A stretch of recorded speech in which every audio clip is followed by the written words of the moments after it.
Okay, be looking photo fabulous, people. It's almost screenshot time. Okay, whoever Selena Davis is, she just smiled and you're adorable and I like you a lot. She was like, I'm ready. Don't worry, I'll tell you guys before I do it. Doug, it's 5:30 and I think that we had an appointment at 5:30. Did we not? Absolutely. Okay, except I'm gonna wait till like 5:30 and 30 seconds because I just am nice today. All right, oh, see, someone else just came on. You're so welcome. Make sure you guys are where the camera can see you. If you have your name showing, AKA Tanika and Anthony, I wanna give you credit. Help me help you. Okay, so ready? Everyone smile. Oh, look, I even looked cute. You looked great. And second page of people, one more time. Ooh, Rachel Nicholson, just in time. Turn your camera on, Rachel. Okay, 1, 2, 3. Hey, Rachel, you are a very lucky woman. Don't let that happen again. Okay, great. So welcome everyone to Ignite session 10 with Katie and Doug. I know how excited you are. I am the productivity coach of the Keller Williams Peachtree Road office. You can't see my eyes because of the glare. And Doug Graves is one of our broker associates. He is going to be your instructor today. Let me tell you something about Doug. Not only is he going to give you this instruction from like a legal broker kind of standpoint, he's also really good about taking off his broker hat and being like, okay, here's what agent Doug would do. And here's what broker Doug is going to tell you that you really should do. Is that a nice way of saying that, Doug? That's a nice way of saying that. Okay, Right. good. Absolutely. So fasten your seatbelts. It's going to be so great. Who has any questions before we get started? And Doug, if you want to go ahead and share your screen. Okay. Did you guys take the picture? Hi, Elise. I did take the picture. Uh-oh. Uh-oh. Because my clock has to say 5:30 in the corner. So I waited until it was almost done. Okay. Perfect. Let me just see, make sure I can see everyone's precious faces. Okay, so please make sure that you have your camera on so that you get credit for today. Unfortunately, I have the task of looking at everyone's faces for the next 3 hours. And if it camera is off or if you're away in the bathroom for longer than, I don't know, however long they give you, just don't make me be that person. No one wants to be that person. So John, Tanika, and Rachel, just an FYI, if you're doing this for audit credit, awesome, keep your camera off. If you are, no, oh, Rachel, you saw your baby on the ultrasound. Yeah, You know- I'm sorry. That's why we were a little bit late because I was like, oh my gosh, I got to join this class now. You know what? You know what? You actually had your camera turned on in time. So good for you. Okay, cool. Congratulations. That's very exciting. Don't let it happen again. Thank you. Okay, great. So let's go through some slides. Doug, what do we got first for the people? All right. So just real quickly, I just want you guys to know that this is going to be very interactive. Okay. So I'm an old-fashioned teacher. I believe in classroom. And unfortunately, 2020 has dealt us a little different world. So please bear with me. I've been teaching many years and teaching real estate many years, finance, real estate investing, real estate finance, and it's always been in person. So this is my first year kind of dealing with Zillow. I taught the last Zillow session. So please bear with me. Wait, Zillow or Ignite? What did I say? You said Zillow. Oh, sorry. Ignite, sorry. I can't with him. Okay, so the bottom line is this. I like you to put your questions in the chat. And the reason I do that is because I want to get through a thought. I find 50% of the time, the question you're about to ask, you're going to get answered maybe within 30 seconds. So please put your questions in the chat. We'll go through your questions. There's going to be a lot of interaction, and please don't be shy. I think the best way to learn is to interact. So what I did for you guys, it might be different from the previous 9 sessions, is that I actually loaded up the Ignite Power session, and then you will see I put my notes all over it. It's like whenever you have a teacher grade your paper and they write notes all over it. So my notes are basically taking notes on this giving you some insight. This document, our negotiate the deal, is from a national perspective and actually includes north of the border, Canada.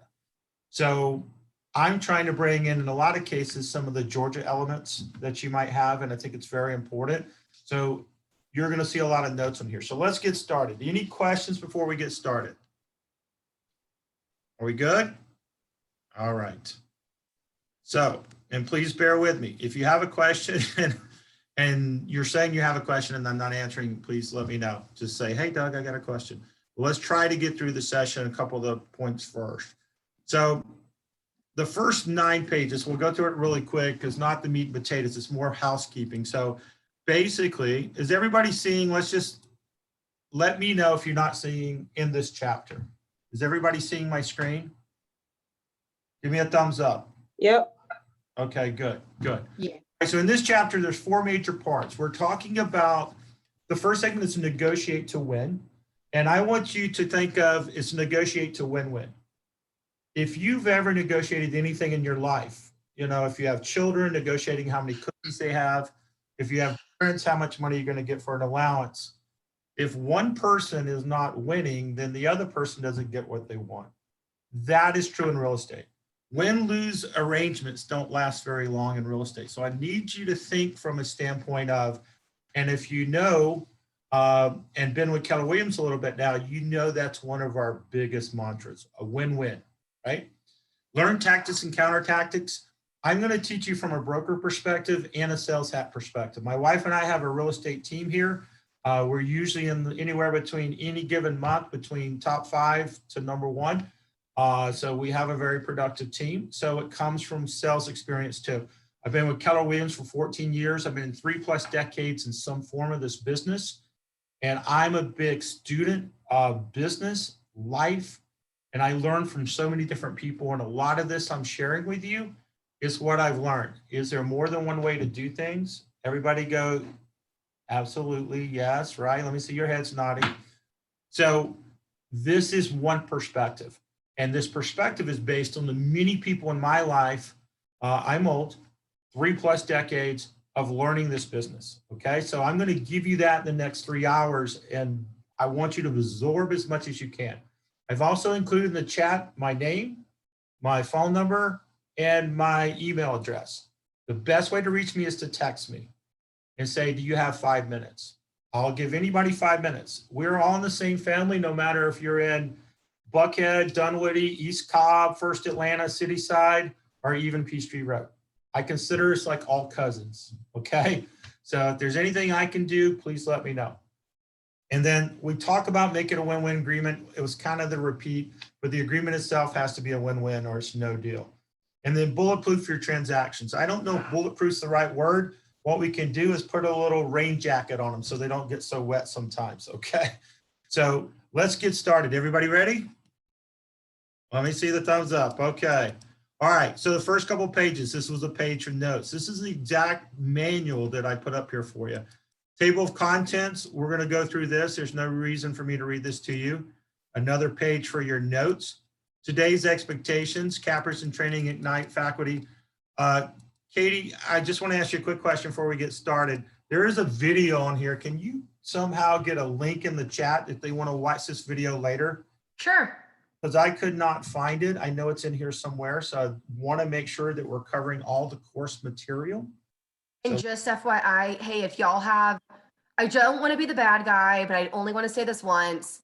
I can get in trouble for not telling you this. So just FYI, please have your camera on and you do have to have your face on the screen. This is being recorded and I don't want it to come back that I didn't tell you that. So help me help you. Plus you're going to get all kinds this. If you're going to come to any Ignite class, this is one of the most important ones to come to. And also I don't want you or I to get in trouble. So Right. in front of your camera. Thank you so much. And I will tell you too, you probably have the Bachelorette recorded, right? So if you have the Bachelorette recorded, you can watch it later. Okay, guys? Just give me, I promise you, you're going to have the best 2 hours and 45 minutes of learning. If you're going to be in this business, let's be engaged. If you're not, and a lot of people, unfortunately, in a few years may have decided this was not a good fit, I understand. But this is very important stuff. And we're going to see in a second that when someone chooses an agent, the buyers, basically, I think it's the second most important thing for buyers, and like the third or fourth most important thing, we'll see it, of what they're looking for in an agent, the ability to negotiate, right? So it is extremely important, like Katie said. All right, so the action reveal, make sure you're reporting your numbers, doing your 10-4 activity. We're so jam-packed. I'm not going to spend a lot of time on this. You guys are all adults, okay? Report out your numbers. Let's do it. I did it when I was we didn't have Ignite when I started with Keller Williams back in 2007. But we had something similar, and I promise you I did it. And it led to a very successful career so far. So let's go to page 9. I'm going to skip over. And then Katie, I have a situation where I can't see my whole screen. Let me see, because I have the Zoom windows. I have the video windows, hide thumbnail video. Okay, now I think I can do it. Okay. I can't see you guys, but can somebody just go off mic and say they can see, get your head We in? can see. We can We see. can We see it. We can Okay. see until where you have negotiate repairs after buyer inspections. That's the bottom of what we see. Okay, the last 2 sentences. Beautiful. So Yes, you sir. can see the same thing on my screen. Mhm. You see what I did? I've highlighted some things for you, and you're going to see lots of notes. So let's talk about getting your head in the game. Negotiations are an integral part of the most real estate transactions. Okay, so I did get it right. Look at your second line. Survey of buyers and sellers negotiations rank second in the list of what buyers want most from their agent, and rank 6th in what sellers want from their agent. And I will tell you, most people do this very poorly. Even experienced agents that I've co-opted with in 30 years in the business do this part of the process very poorly. So let's talk about this, okay? So there's really, in my mind, 2 areas, and they point this out, and maybe even a third area of negotiations. One is during the offer phase with the goal of getting a contract, the offer and counteroffer. And I think in the beginning of this process, you're in a negotiation with your buyers, because you need to set them up. When you're basically working with buyers, you need to set them up with a good foundation and an expectation of how this is going to work.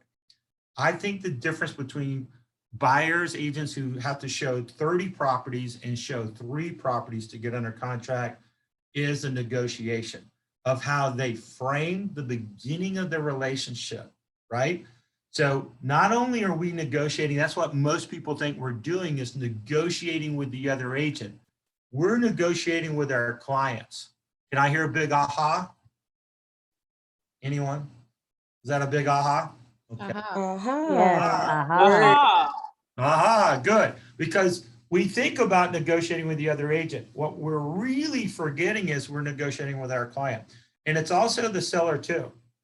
So when you're on the sell side, you're setting the framework of what they're going to sell their house for, what condition their house is going to be in, the expectation of how the process is going to work. And all of that is framework that you can set up to have a successful negotiation with your client and get to the end of the transaction, as we call it, or the win-win. So number 2, during the option period, now in the state of Georgia, we basically use due diligence for the most part, okay? There are some, I'm not going to confuse our new agents, but let's focus on due diligence. If you have questions, you can consult your productivity coaches, your mentors about option periods and things like that. But basically during due diligence is when we negotiate repairs, right? And then I did put number 3, surprise, surprise. We negotiate with your client what we're going to ask for, okay? So that is a big piece of it. So here we are in the process. You go from leads, appointments, agreements, and now we're at contracts. And then our next step is during this process, we want to get to payday. So remember, during the process, there are many, many negotiations. All right. So I want you to come off mute for a second. give me an idea of a mini negotiation. Okay. What we Wanting to keep the curtains. want to keep, very good. Want to keep the curtains, right? How about decluttering, What's that? I'm sorry. negotiating that to get it ready to sell, they should declutter, move some stuff out if possible. Absolutely. Give me another example. Those are great examples. Sometimes Keeping Screens in all the windows. All right. Okay, hold on. Let's go Elise and then we'll go Janet. Elise, tell me. Screens in all of the windows. Yes. Very, very good. All right, Janet. Painting and light bulbs. Painting and light bulbs. Okay, those Yeah, are, saying also keeping the refrigerator. Olga, tell me again. I'm sorry. Keeping the refrigerator. Keeping the refrigerator. Very good. Now on the buy side, what are some of the negotiations? Those are all really great. What's another mini negotiation you have on the buy side? What are they willing to take care of on their own, and what are their must-haves that they want to present to the seller? For example, you're talking about Janet repairs, correct? Repairs, yes, yes. Okay, great. Great example, right? Okay, somebody give me another one. Closing costs. Carpet, or to clean the carpet, or to fix scuffed up flooring. Okay, Donnie, that's very good. Basically, when it comes to other items that you may be important to you, like the flooring. Brittany, I think you were going to say something. I said like whether or not to ask for closing costs. Whether or not to ask for closing costs. Big negotiation, right? What about due diligence, less due diligence days? Yeah, so now we're talking about a lot of the items you were talking about when you're talking about repairs is while you're under contract. So yeah, so this is during the offer phase, like before you sit down and make an offer, due diligence to negotiate that. And that's a big point, Bonnie, because if you're putting an offer as a buyer's agent on a home that's recently just listed, and you're going to have multiple offers, most likely if you're in that price point, your due diligence may be a lot smaller, right? If you have a house that's been on the market for 3 months, you might have more time. So knowing that during your negotiations, how you negotiate the exact same item, like on due diligence, may be different based on the situation. Could everybody say yes? Or somebody say yes? Yes. Yes. Yes. Yes. Okay. All right. So let's talk about make it happen negotiation. Everybody else see page 10? We're good? Yes. Yeah. Okay, good. So keys, know how, let's talk about this for a second. Know how your parties like to communicate. And there's 2 major parties, and there's actually 3. There's the client, the co-op agent, and everyone else. And generally everyone else can be inspectors, attorneys, lenders. They can be people influencing your client. Like who, give me an example of somebody could influence a new home buyer. Their parents who have purchased homes before. Bingo, Brittany, that's beautiful. That's what I was looking for as one of the major ones. We find sometimes we're talking to our client and then all of a sudden they're going, well, I like to do this and I like to do that. And you know it's coming from someone else, right? So we have to understand who is working with them in this process. You might have parents. You might have a friend who's a financial planner who's telling them how to buy the home. You might have Uncle Bob who's in construction and saying, well, you don't want to buy this home. It's got so many problems, right? So there's so many people influencing. And then on the sell side, you have people influencing sellers, like the neighbor down the street says, oh, you're selling your house way too cheap. You know, I know it could sell for more. And you have people influencing the sellers. So it's really important to know who's influencing and know how these parties are communicating. So let's talk about how to communicate with them. There's 4 basic ways, and I think you can see on your screen. There's in-person, phone call, text, or email. Let's see. Sorry about that. Let me go back to the view here. Okay, so there we go. So we see our 4. I like to do everything by email initially. Like when I'm submitting an offer, I'll always do it with the email first. When I'm doing a counter, I'll do an email first. Now I may talk email. I'm sorry, that should be email, email. I will always basically let an agent know that, look, I might have some questions before I put an offer together, but I don't do verbal. I don't go like, I'm going to offer you 400,000. We're going to do 10,000 in closing costs. We're going to do this, this, and this. I always email it, and then I let them set with it. Okay. If it's a counter offer, I do the same thing. I don't negotiate verbally because it can get so lost in translation. If my buyer tells me what they want to do, I tell the agent verbally, the agent tells the seller verbally, seller tells the agent, listing agent back verbally, listing agent tells me back verbally. It can get so lost in the translation. You guys remember when you were in first grade and you whisper in someone's ear, roses are red and the bus is yellow, and then it goes around 4 people and it comes out, the grass is green and the sky is blue? Can I hear a yes? Yeah.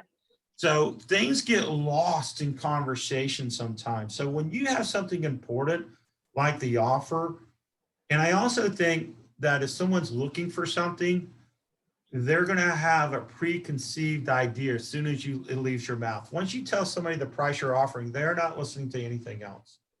Doug, Yes. if someone, if you do that, you email the offer and then the listing agent, let's say, calls you and leaves a message and says, hey, I want to talk to you about the offer. They're Absolutely. trying to engage verbally. What do you do? You can do that after they have it. I just want everything in writing so we can go over Okay. written. Does that make sense? Yeah. Jennifer, I think you absolutely should talk to the listing agent about your offer. What I don't do is like, tell me about your offer, and you haven't even sent it yet. And so you might leave something out that's important. And then they may not even read the offer if they already think they know what the offer is. Does that make sense? And then they call their seller and start telling them, yeah, this offer's coming in, it's 10,000 off. I think it's 10,000 off. And they start telling their seller details and they don't have the offer in front of them. So my recommendation, again, there's so many different ways you can do this business, but the best practice, if you want to avoid confusion, you want to avoid miscommunication, and you don't want to accidentally not remember something exactly the way it is, always send it in writing, especially any kind of amendments, especially any kind of counter offers, especially the offers. Get it to the email, and then you can, like Jennifer asked, you can do a call. Or you can send a text, hey, did you receive it? Do you have any questions, right? So I think that's the way to do it, especially when agents are very busy. If you're dealing with very busy agents, I'd rather get an email offer so I can review it. I don't want to talk to the agent about it. And then after I've reviewed it, I'm going to email it to my client. And then I'm not even going to call them about it because I want them to read it. I don't want, because then they're going to engage me and what they're offering me. What's the price? What's the price? I want them to read the whole offer. And that's the way you do it, I think, because when you start doing those phone calls too early, it just limits people trying to understand exactly what's being presented, and they just pick out the price, okay? And you don't want it to happen if you're not offering full price, okay? You want to see the whole offer. All right, so I have a question related to the offer. When you send the offer, you send it by email.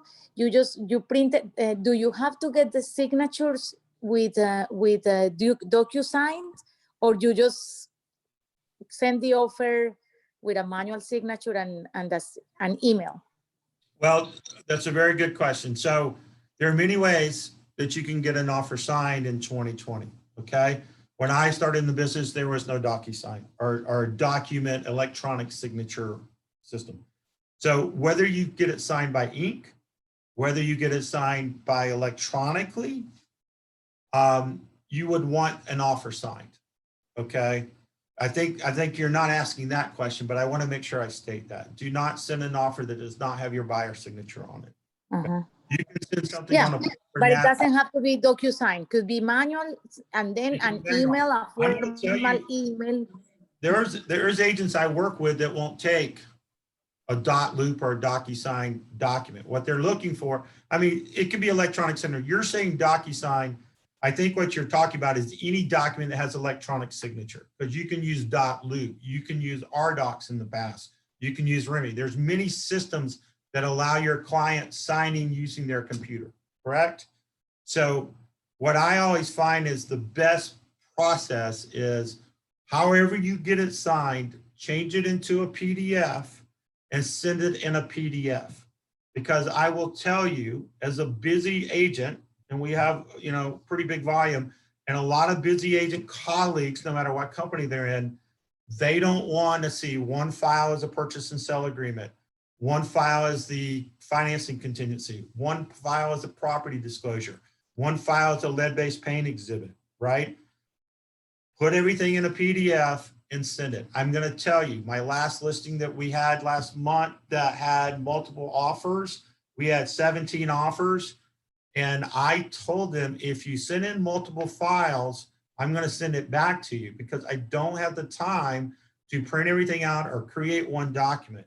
If you want my client to read everything, put it in one document. And I know agents who will not send everything. They'll send the purchase and sell agreement, right? And so you want to make sure, and they might miss the financing contingency exhibit that shows your client's putting 30% down, more money than anybody else, because they didn't forward it. So best practice, just as a little tidbit, and I know you guys had make and receive offers, so don't go calling that person and say, well, you said we should do multiple files. Everybody has different ways, okay? My best practice and what I find talking to my friends at all the different companies, consensus is it's very easy to click on one file. And you also, your objective is to get them to read everything. If you do some kind of cover letter and that's not inside your offer, that should be in your PDF, the front page of your PDF, because that way the seller's going to read it before he goes. A lot of agents I have found do not even forward those letters if you got them in all separate documents. And if you send an email describing everything, the listing agent's not going to forward that in a lot of cases. They are sending the purchase and sell agreement, or they're basically going to send one document. Okay. So I would, again, best practice, what I'm finding and sharing with you, a tidbit, right, is to put it in one PDF. You can do anything that you want. There's no right or wrong way to this. You can do multiple documents. You can send it through .loop. And I find a lot of agents, just because we might use .loop, they may not be familiar with it. Everybody says, well, it's real easy. Well, if you don't use it, it might not be so easy, right? Just like Zoom, for me, I don't use it a lot. I've been on classes, but to teach a class on it's very challenging. Does that make sense? All right, so I'm gonna open up to a couple of questions, but I wanna get through this page. So somebody read me what negotiation is. Come off mute and read that paragraph. Negotiation, bargaining, give and take process between two or more parties, each with its own aims, needs, and viewpoints, seeking to discover a common ground and reach an agreement to settle a matter of mutual concern or resolve a conflict. Thank you, Ms. Plummer. So think about that for a second. Does it mean that as an agent that I need to be right, or that I need to get point A, point B, point C, point D, point E, and win everything? Is that an actual negotiation? Say no. No. So what you have to understand is the whole process of negotiation is to get to a win-win. And I will tell you right now, when you sit down with your seller in the beginning of the process, or you sit down with your buyer in the beginning of the process, you need to do a consultation and set expectations. If you want to have successful negotiations, you want to talk in the beginning about what the expectations should be. For example, are you going to be able to negotiate successfully with a buyer who wants a deal if you don't explain to a buyer in 2020 that there's such low inventory that when a house comes on the market for $250,000, there's going to be 15 offers on it? If you don't set that expectation, are you going to have problem negotiating an offer with a seller who just came on the market because your client wants a deal? Yes. Yes, right, Ms. Plummer? So yes. So if you set this up in the beginning, a large part of negotiations is setting this up in the beginning, right? So let's look a little bit further.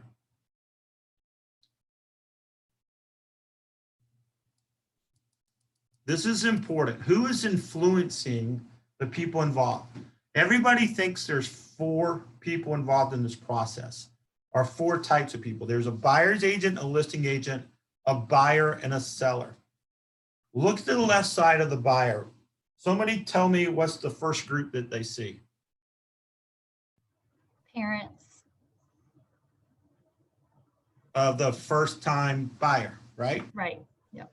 So I will tell you that 50% of the reasons that first-time home buyers do not make it to the closing table is because of the influences of parents trying to protect their children, or their grandparents, or an aunt, or an uncle.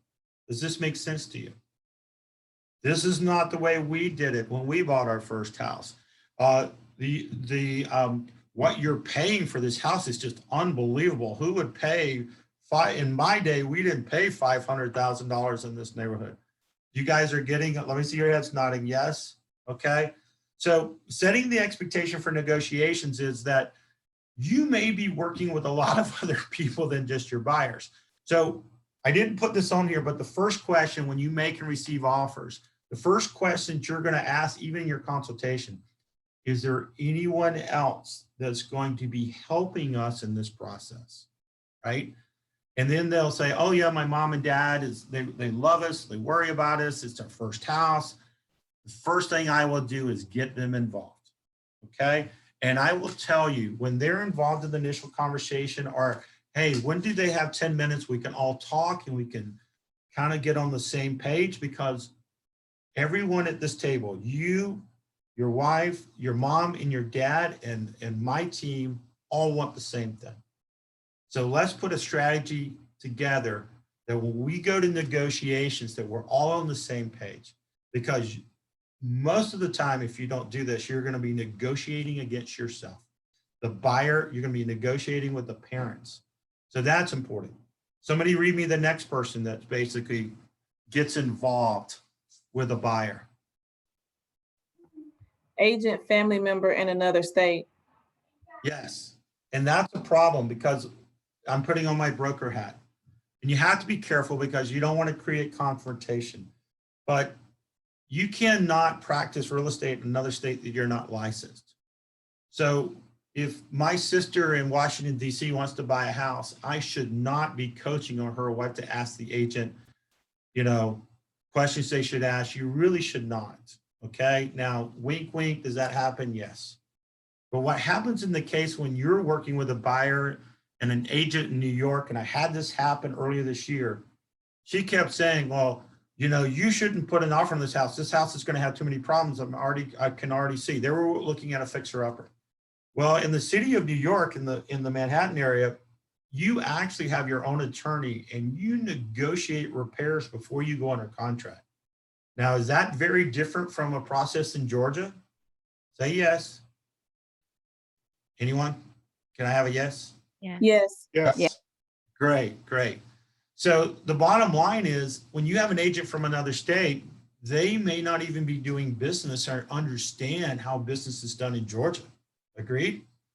So because of that, they can greatly influence the transaction. So again, in the beginning, I say, look, do you have anyone else that might be influenced? If it's not the parents, oh yeah, Aunt Martha is an agent in New York, or Uncle Frank is an agent in Arizona. So, hey, let's get them together, because again, you use the same little script. We are all wanting you to have the best experience possible and meet your real estate goals. And let's work together on this. And then the last one, somebody read me the last one. It's not the only one, but those were the top 3 that I found in talking to a lot of my colleagues. Tell me the third type of person. Family know-it-all. The family know-it-all. Who has the uncle? I call them the Uncle Bobs, who, whatever the subject is, they are geniuses, right? They know everything about everything. Anyone have that in their family? Yes, right? So that's really a very difficult, challenging situation with a buyer, because once you have that person involved It's like they're not using data. They're not looking at the neighborhood sales. They want you to offer 250 on a home that just came on the market. The seller is listing for 300, and there's no data behind it. They just know that it's not worth 300. So again, understanding that helps you better look at and get help from your mentors, your productivity coaches. How do I handle those situations? Because a lot of times in your first couple of clients, you're thinking you're working with the buyer. You need to understand you're working with that whole left side. And then on the listing agent side, I'll go over those really quick. You have neighbors who say, oh, why are you selling your house so cheap? And maybe their house is 3,500 square feet and the house for sale is 3,000 square feet, right? Maybe their house has 5 bedrooms and a remodeled kitchen and the house for sale has 4 bedrooms and not a remodeled kitchen. And here's where you start hearing things like the spouse knows someone they would like to have used. And what that means is they didn't hire their friend. Maybe the husband went out or the wife went out and they knew another agent. And guess what that agent's doing? Well, I never would have listed the house that way. Or I would have done extra pictures in the backyard. Or I would have done this. So understanding that, who's influencing the seller also helps you understand when you go to negotiations, who's in their ear. So let's look at under the buyer agent, listing agent, just real quick. I'm going to touch on this. Understanding the type of buyers. With different motivations and different times of being in the process of what type of buyer they are, what type of seller they are. So when I put that, that's not the buyer agent. Those are types of buyer. So you have the first time buyer. They're going to be nervous, anxious, scared. You're going to work probably a little differently how you communicate and how you negotiate with them than an investor. And an investor is someone who's basically buying it for a profit, to turn a profit. And so they're looking at the property totally different. They're not buying it in a sense that they're going to live in it. They're buying it in a sense as an investment. So they want the lowest price possible. Or someone who hasn't bought in 25 years. Well, this is not how we did it last time. Well, there was no Zillow last time. I mean, you didn't put houses online last time. You had a real estate book 25 years ago. 2 buyers want different things. And I think this is where you have a lot of communication problems. If you're showing more than 5 to 10 homes, then you haven't identified what your entity, your buying entity wants. And the reason I call it a buying entity is because if there's 2 people, then those 2 people have to be on the same page, right? If they're on different pages, you're showing 30, 40, 50 houses. I promise you. So the very first thing you need to do is make them one entity. And there's a tidbit that we have always used on our team. We have a 5-page questionnaire. And if you guys are really nice and very attentive, maybe we can find out a way to get this to you. It's a 14-page consultation. Maybe Katie already has this, so she can, I don't know if she can load it up today, but it's a 14-page buyer's consultation. And inside of it, it's 5 pages that basically puts a couple on the same page with features and benefits they want in the house. And it says, I don't have that, Doug, but if you, I can send it out to all the team leaders to get. Maybe I can get it on the break or we can figure it out. So nod your head if you think that might be useful. If you could have a kind of a tool that will allow your husband and wife or your husband and husband or your partners or whatever it may be, to be able to get on the same page in the very beginning of the process, okay? And you're basically focusing on 5 big rocks and 5 deal killers.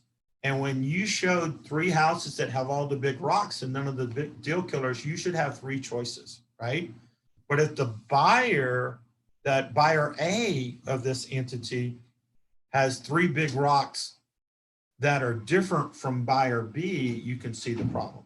Okay, so that's something to really understand. That number 4 is very important. And then the listing side, first time seller, if they've never sold before, they don't know what the process is. So you got to spend a little extra time with them. Haven't sold in 25 years. Again, same concept. You know, what is the internet about? Why do I have to be priced in the internet search engine?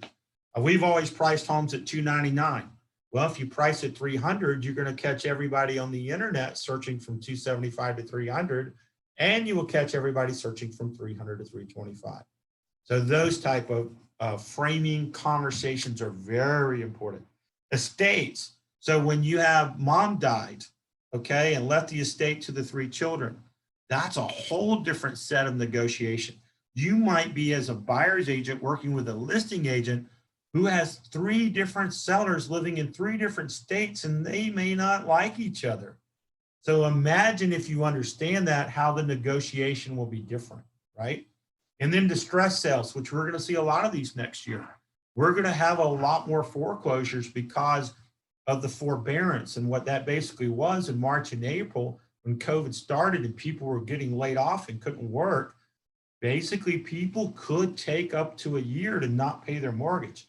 And guess what? In March and April, that's going to roll back around, and we're going to start having people who just won't start making payments. So all of those things are important.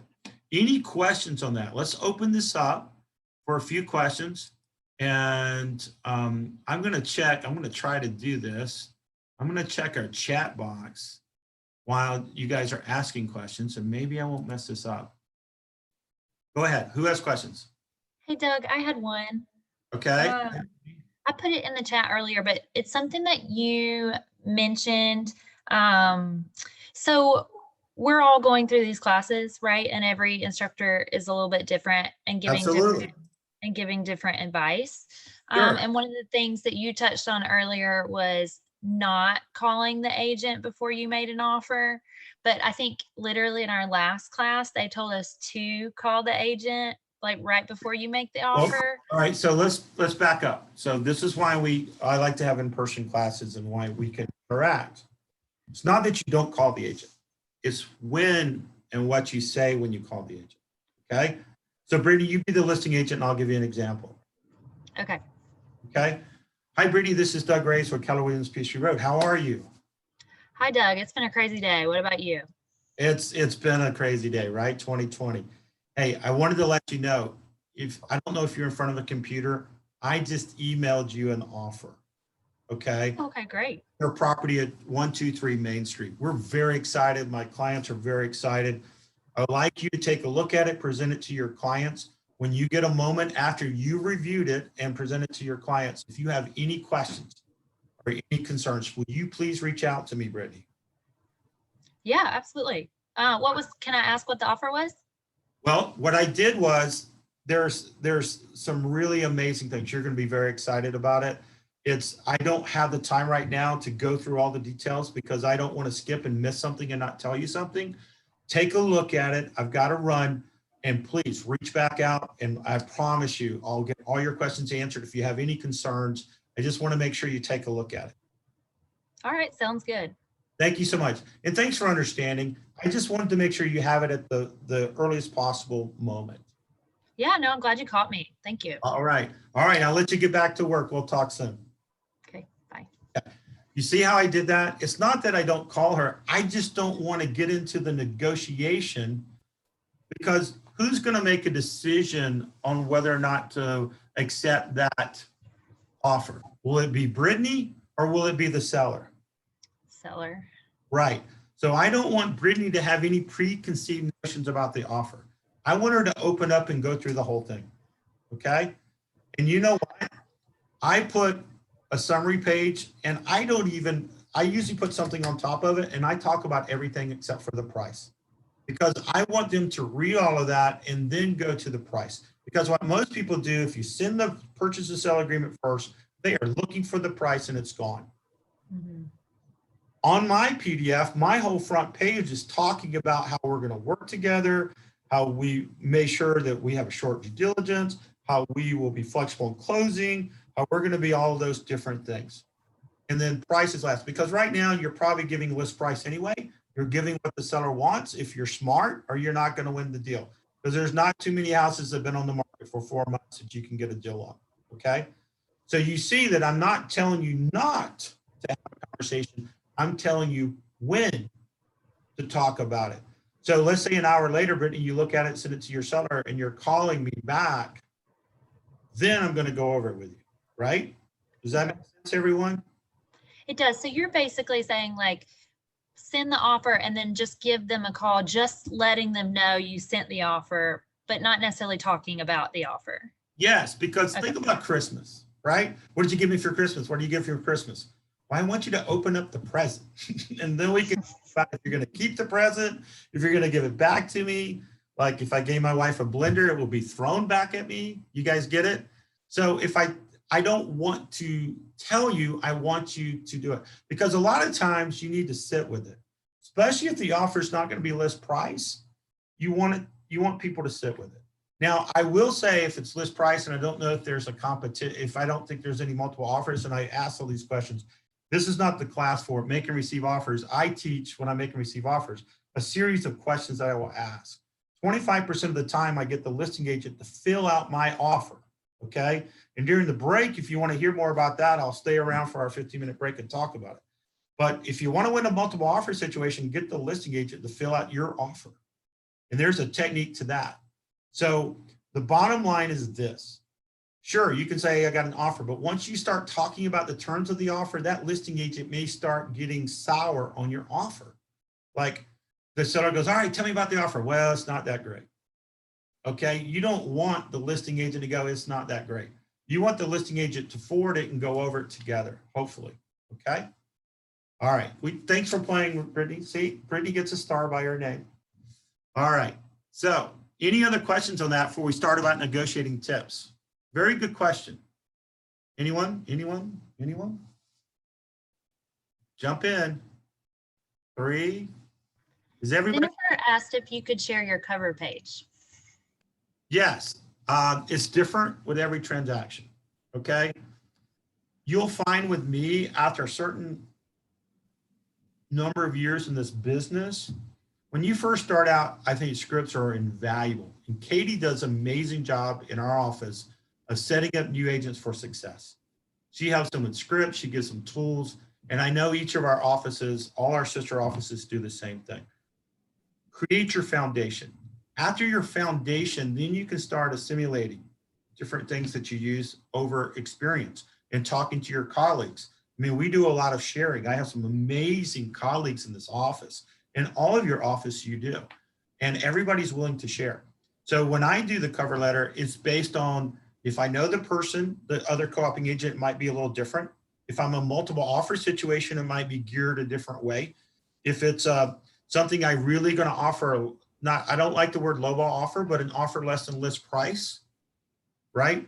So it's geared in a different way. So there's not a format. What you really are looking for, what can I say in that letter to catch the seller's attention and get him off a price?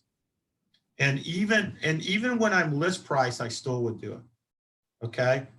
Because there might be something more important. They might want a flexible, like people will always, really good agents will always counter you on price.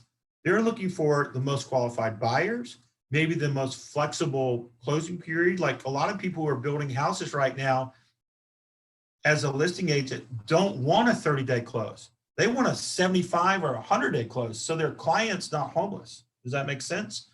So you have to understand as much as you can of your client's the seller's situation, so you can negotiate with your client what to put in your offer. Okay, one more question and we're going to go on to negotiating tips. Anybody? Hey, Doug. Yes, ma'am. Hi, Ms. So how do you handle or address matters where we know that there may be some other people involved in the transaction? Had this happen recently. First time home buyer. I asked the young lady, is there anyone who's going to be a part of this process? She said, no, I'm buying this home. This is about me. Nobody's going to help me pay the mortgage, you name it. We go to see our first home. Her mother's there with her. Okay. I guess she's not a person, right? She's a thing. Yeah, I'm sorry. The very first home, the mother's there. Right. Now, in her defense, she did tell her mom, you're not, basically the mom was like, you don't seem to want my feedback. And she said, no, I don't. you're just here like for support. Okay. But that interaction made the process challenging. One, because I wasn't expecting her mom. She was so adamant that no one was going to be a part of that process. And along the way, the mother did offer her opinions, even down to, you should just wait until next year. The interest rates will be the same, you name it. So how do you handle those challenges as they arise? All right, so that's a pretty challenging situation, right? So I usually don't get in the confrontation with or in between, okay? I had kids like I have a beautiful wife who's my business partner, and I have 2 teenage daughters, one a freshman in college and one in a junior. And I'm the fun dad, and mom is, and the reason I'm telling you a story, and mom is kind of the disciplinarian. I know about mothers and daughter conflict, okay? So we're talking about a mother and daughter situation, and not that they don't love each other or whatever, but it's a natural type of thing, right? So you have to stay neutral, and you have to let that happen. And then afterwards, then you clean it up, okay? Then you follow up at the end of the day and say, hey, I know we got to see 5 great properties. I just want to recap. Tell me what's going on. And then she might go, blah, blah, blah, blah, blah. Mom is this, and da, da, da, da, da. Let her get it out. Or it may not be anything, right?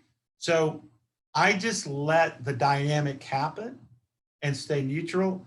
And then afterwards, you try to get a handle on it. And who is your client, of course, is the daughter. Okay, you're on mute, sorry. What is? Daughter, correct. So that's who your client is. You have no obligation to the mom. You're professional, you're polite, you're empathetic, but there's no obligation there. And I will make a note of what the mom would say, like interest rates are blah, blah, blah, this is this and this. So I would say to the daughter, I said, look, some things came up in conversation. And I know I've had 3+ decades of experience, and I like to share those experiences with you. I don't have a crystal ball, but I like to give you some information based on data so you can look at that. You're a very smart young lady, and let you formulate your opinion off of that data. Because I don't make decisions for my clients. I am a librarian. I give information and say, look, here's what I'm seeing here, choice A, here's choice B, here's choice C, here's the information. You decide, because here's where I'm going to insert the word facilitator.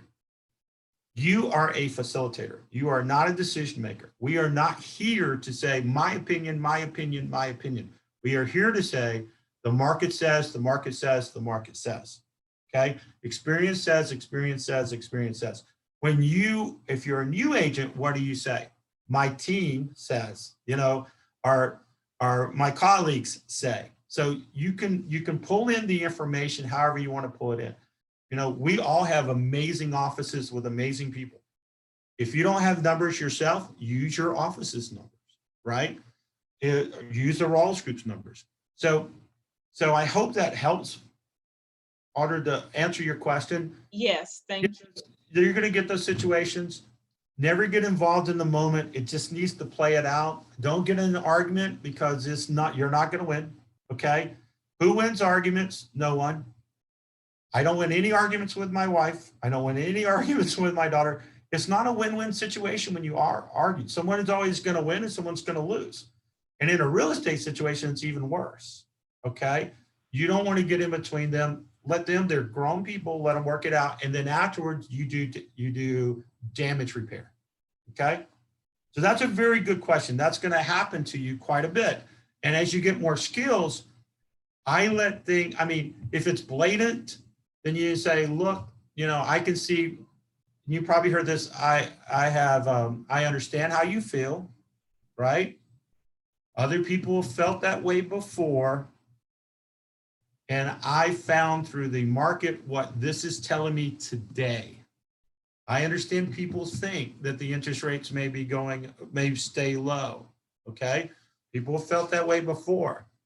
But I'm finding through the information I see today that there's a chance the interest rates may rise. Now, you kind of stay neutral doing that.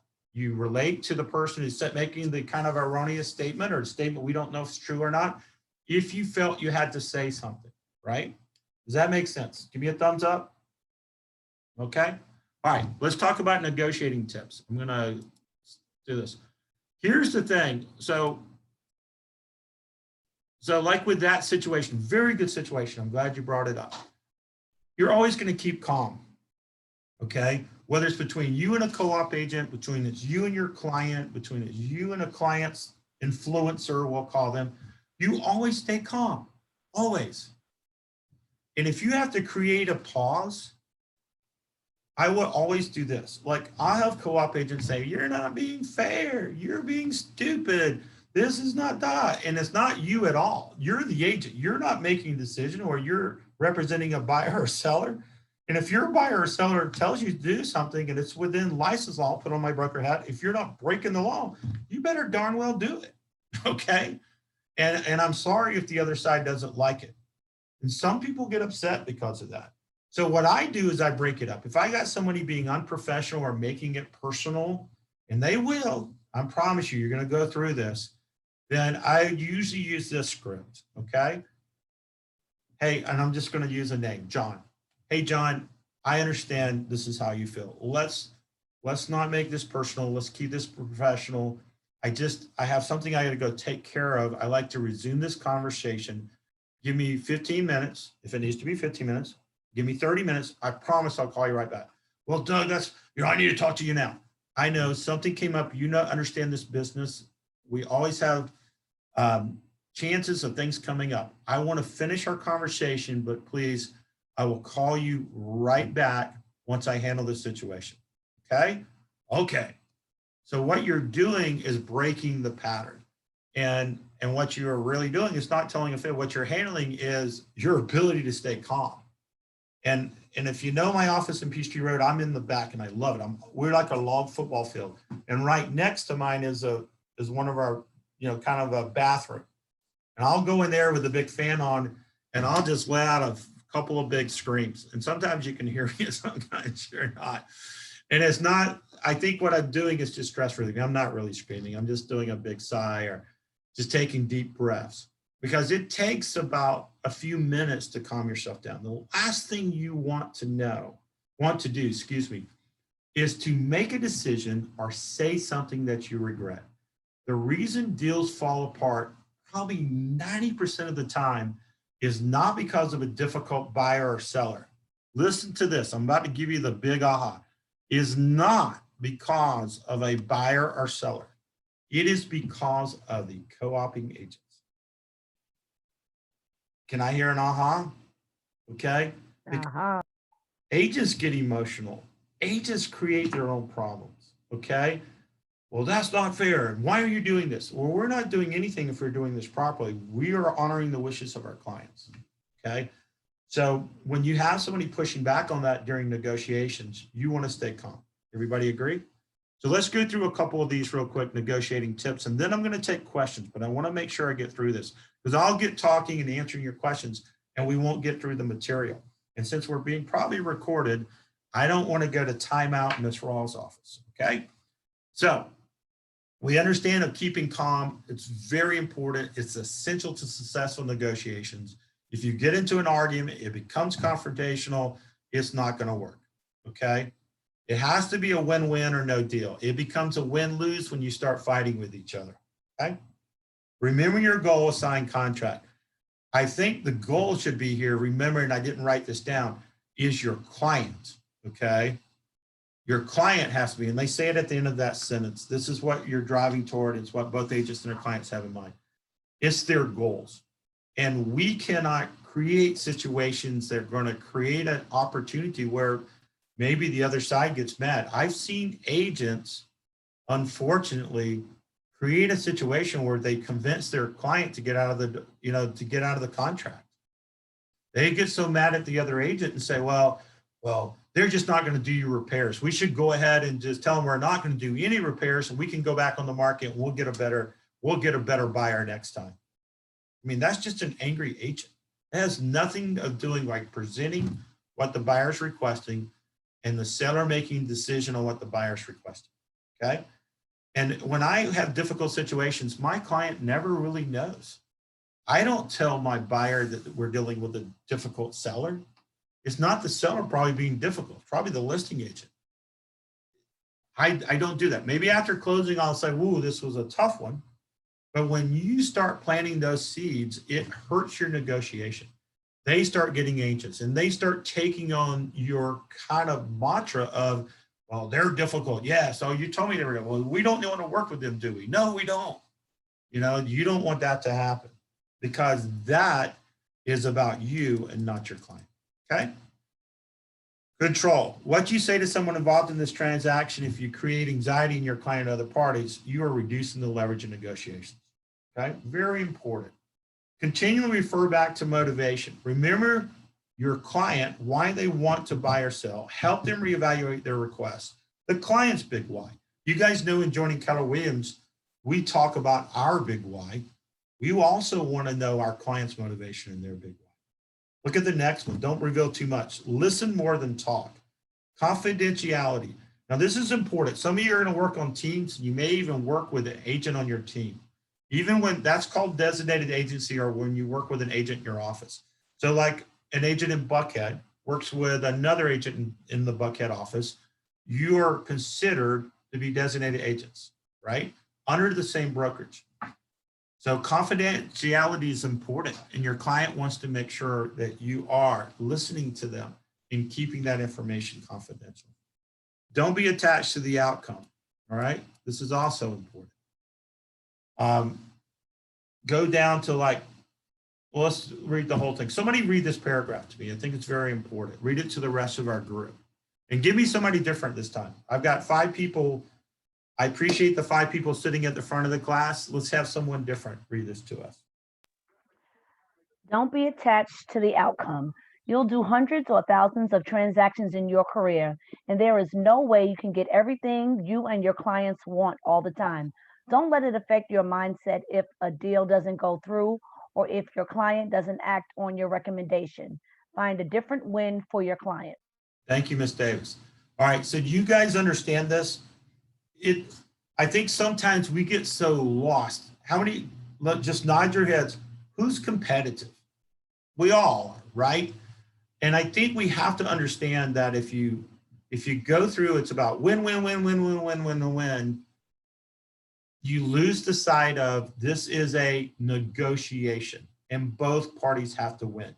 And you have to frame this for your clients, whether they're sellers or buyers. I just want you to understand that when we ask for things as a buyer, they may not say yes to everything. As a seller, when we counter what a buyer's asking for, they may not agree to do everything we want them to do. So we need to make sure that we are not hard on ourselves just because we got them to do 3 things as a, representing a buyer and got the seller side to do 3 things, but we didn't get to do the 4th. We have to understand and frame that it's okay, okay? We are not going to guarantee that we're going to get everything to our clients. We're going to do our very best as a facilitator. And then if you get stuck, this is very important. And I think perspective and framing this in the beginning, okay? You need to remind your buyers for every, and this is approximate, for every $1,000 financed by a bank, all right? For every $1,000 financed by a bank, it will cost your buyer only $4.30 a month. What can you even buy for $4.30 a month? For every $10,000 finance, it's $43 a month. That's when my daughter's home from college and we go to Taqueria del Sol and I have a margarita. I can't even get tacos, margarita for a family of 4 for $43 anymore once a month. So do you guys understand that when we are stuck in negotiations, we want to frame things, right? And for the seller, when the seller is stuck, frame for the seller, like walking away when maybe someone offers $290 and they say, no, I'm not going below $291 because they're being stubborn, or maybe even it's $292 or $294. Walking away for $1,000 difference in price when you have a $2,000 mortgage does not make the best decision, right? So when a seller is very close with a buyer, do you you can't tell them to take a certain, you should never tell them to do something. Because when I found that when you tell someone to do something, if it's not their original idea to already have wanted to do that, what's naturally they're going to do? Push back. Okay. So with a seller, you just frame it from an informational point. If you take this offer, your $1,000 difference, I know. If you take this offer, then you will not have to pay a $2,000 mortgage in 10 days at the beginning of the month. And if we do not take this offer, do you understand that we would start over? And there's no guarantee we still get $290 on the next offer. You see how you frame it? And so when you're negotiating, how you say things will make a huge difference. All right. What's an aha from this page? I'm going to open it back up. Somebody talk to me differently. So I know you're not sleeping or watching The Bachelorette or catching up on some Netflix binge, because I want you guys to learn things. For every $1,000 financed, it only costs $4.30 per month. Thank you, Donnie. And that's true. Check with your lender. That was based on last week when I ran these numbers. But basically, you're at around a 3% interest rate, 30-year fixed. Okay.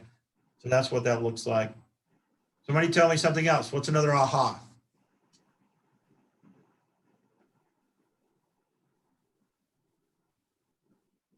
Somebody from the Buckhead office that hasn't participated.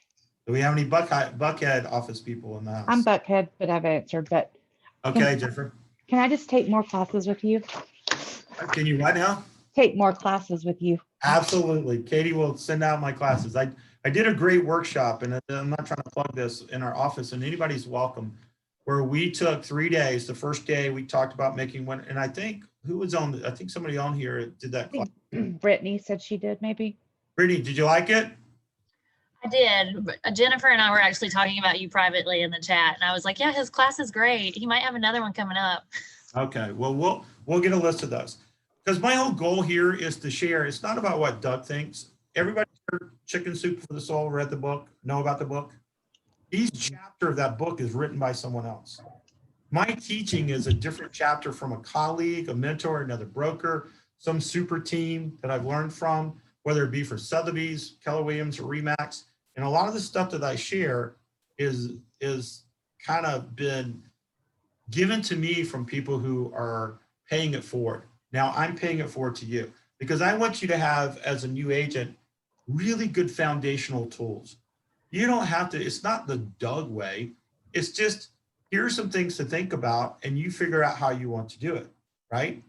And I want to lay a foundation for everyone because I think if I could have back all the mistakes I made, I wouldn't be on the screen. I'll be in Tahiti, my little island, a little rum drink, a nice little shirt. I'm just being honest, but it's okay. And I think what I'm trying to do is as much as I can pour into you guys so you can see what are some good foundational things. All right. So let's go to multiple. I want to talk about the next page. All right. Let me get, and thanks for bearing with me. I'm not even sure what the screens look like. So tell me if this is not what you're seeing in multiple offer situations. Okay. Here's a big thing in negotiations you should understand. When you're working with a really good listing agent and you're a buyer's agent, my best practice as a listing agent, and we get multiple offers on 2 out of every 3 properties we list right now. And what I focus on in multiple offer situation is the most qualified buyer and the most likely to stay in the deal. And I share this with my seller because it's my seller's choice. And third is who gives the sellers most of the things that they want. And after I get those 3 things and I tell him, like, here's 4 offers that of the 14 offers that I think are the most qualified, most likely to stay in the deal, and who gets the sellers most of the things that you want. Or here's the things that you want. And then guess what the seller will do? Pick one and counter the price. You guys understand that? Because what I think the fallacy and what people are teaching is maybe not the best practice. Because sometimes, and I find when I did a study and I talked to my buddy in Chicago who has 1,000 agents, he has a brokerage with 1,000 agents, a little independent brokerage, not so small, I guess. in Chicago. And I went to college with him. And he said, you know, we did a study, Doug, and we found that the person in a multiple offer situation that bids the highest does not stick as often as the one that's most qualified. And here's why.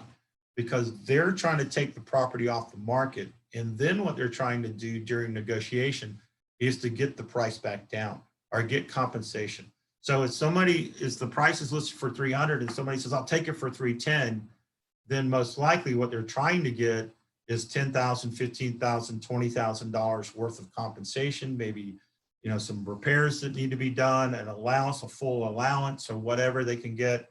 Sometimes it's 3% seller contribution, sometimes it's 6%, but whatever they can to push that number back down. And if they can't, then they'll bolt.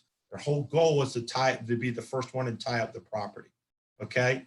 What we find is if you find somebody who's ready to go and qualified and who maybe lost out on the last two offers that they were going to do, and they're flexible in closing and some of the other things, if you go back to them, right?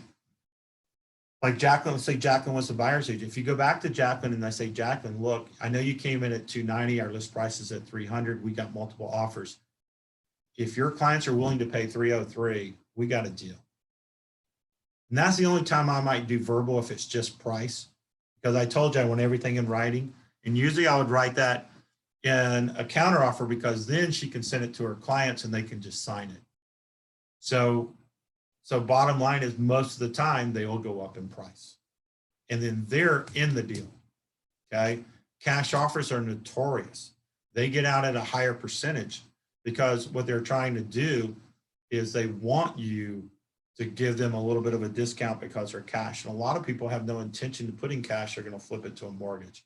And even if they have it checked, if they tell you, oh, something came up, but we can get it, so you won't have to start over. If you let us get a mortgage in 2 weeks, we'll be fine. And then the seller doesn't start over. Makes sense? So in multiple offer situations, I really think I'd be careful about the highest and best first. And then the fifth little point that I said was watch appraisal. Now I'm going to give you another tidbit just because I love to share with you guys. I'm going to tell you as a listing agent, and the reason we get so many multiple offers on our properties is that we only list on Friday mornings. Okay. So I never list on Monday because I find over the weekend, 50% of buyers only can go out on the weekend. They can't go because it gets dark so early right now at 6 p.m. They can't go after work anymore like they can in the summer. So right now, basically they're going to go see houses in the daylight on the weekend. Now there are some people who are working from home, but it's a large percentage. So if you go in the market on Monday and you have one of these that are trying to tie you up and they put an offer in on Tuesday, they're not going to let you wait to Wednesday or Thursday or Friday to a whole nother group of people might be able to see the property. So through studies that I've done and some of my colleagues, I find that going on market on Friday morning creates a frenzy over the weekend. You're going to get most showings anyway. And then you tell people, let them know that the seller is going to entertain offers on Saturday and Sunday. And we're going to vet the offers financially, check approval letters, check those things. And then my seller is telling me they're going to make a decision on Tuesday. And so that way you create a multiple offer situation frenzy. And if you got 5 offers, you might have a really good qualified buyer that's putting 20 or 30% down. You might have someone who maybe missed out on it, really wants it this time, or someone who's really truly flexible and says, okay, I don't need a due diligence period. You know, I'm just ready to buy. That's fine. You know, so that, and then you get them to pay the price that you want. Make sense to everybody? Give me a thumbs up. Okay. So let's talk about the negotiation price. So price, while the sales price is primary factor in negotiations, it's not necessarily the bottom line. You look at the rest of the yellow, in addition to the buyer's financial position, that will determine which one wins. So to me, I find out from what's important to the seller. And I frame this with the seller. I say, look, we are not here to take the highest price offer. We are here to get the highest price for you. And the way we can get the highest price for you is to get multiple offers and create a competition. And we can do that by getting the most people to see it.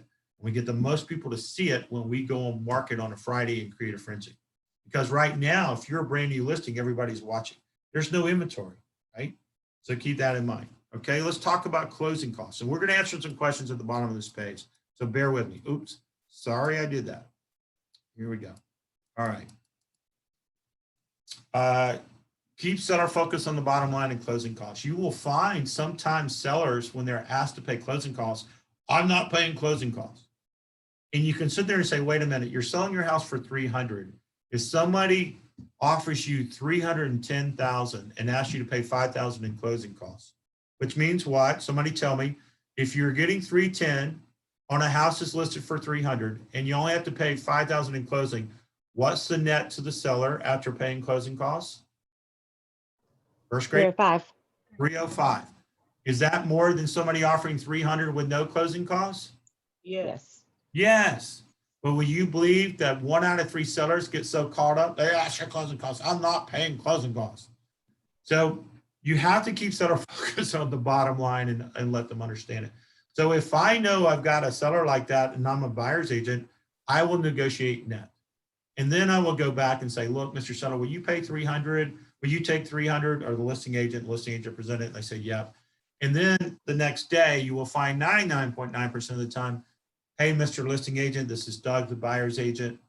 I know we're under contract for 300 and no closing costs.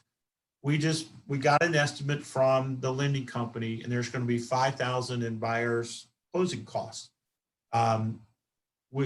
We would like to put together an amendment, and I've already sent it to you. Will you present it to your seller that we will pay him $305,000 if he will contribute 5 in closing? And what is the answer going to be to that 99.99% of the time? Someone?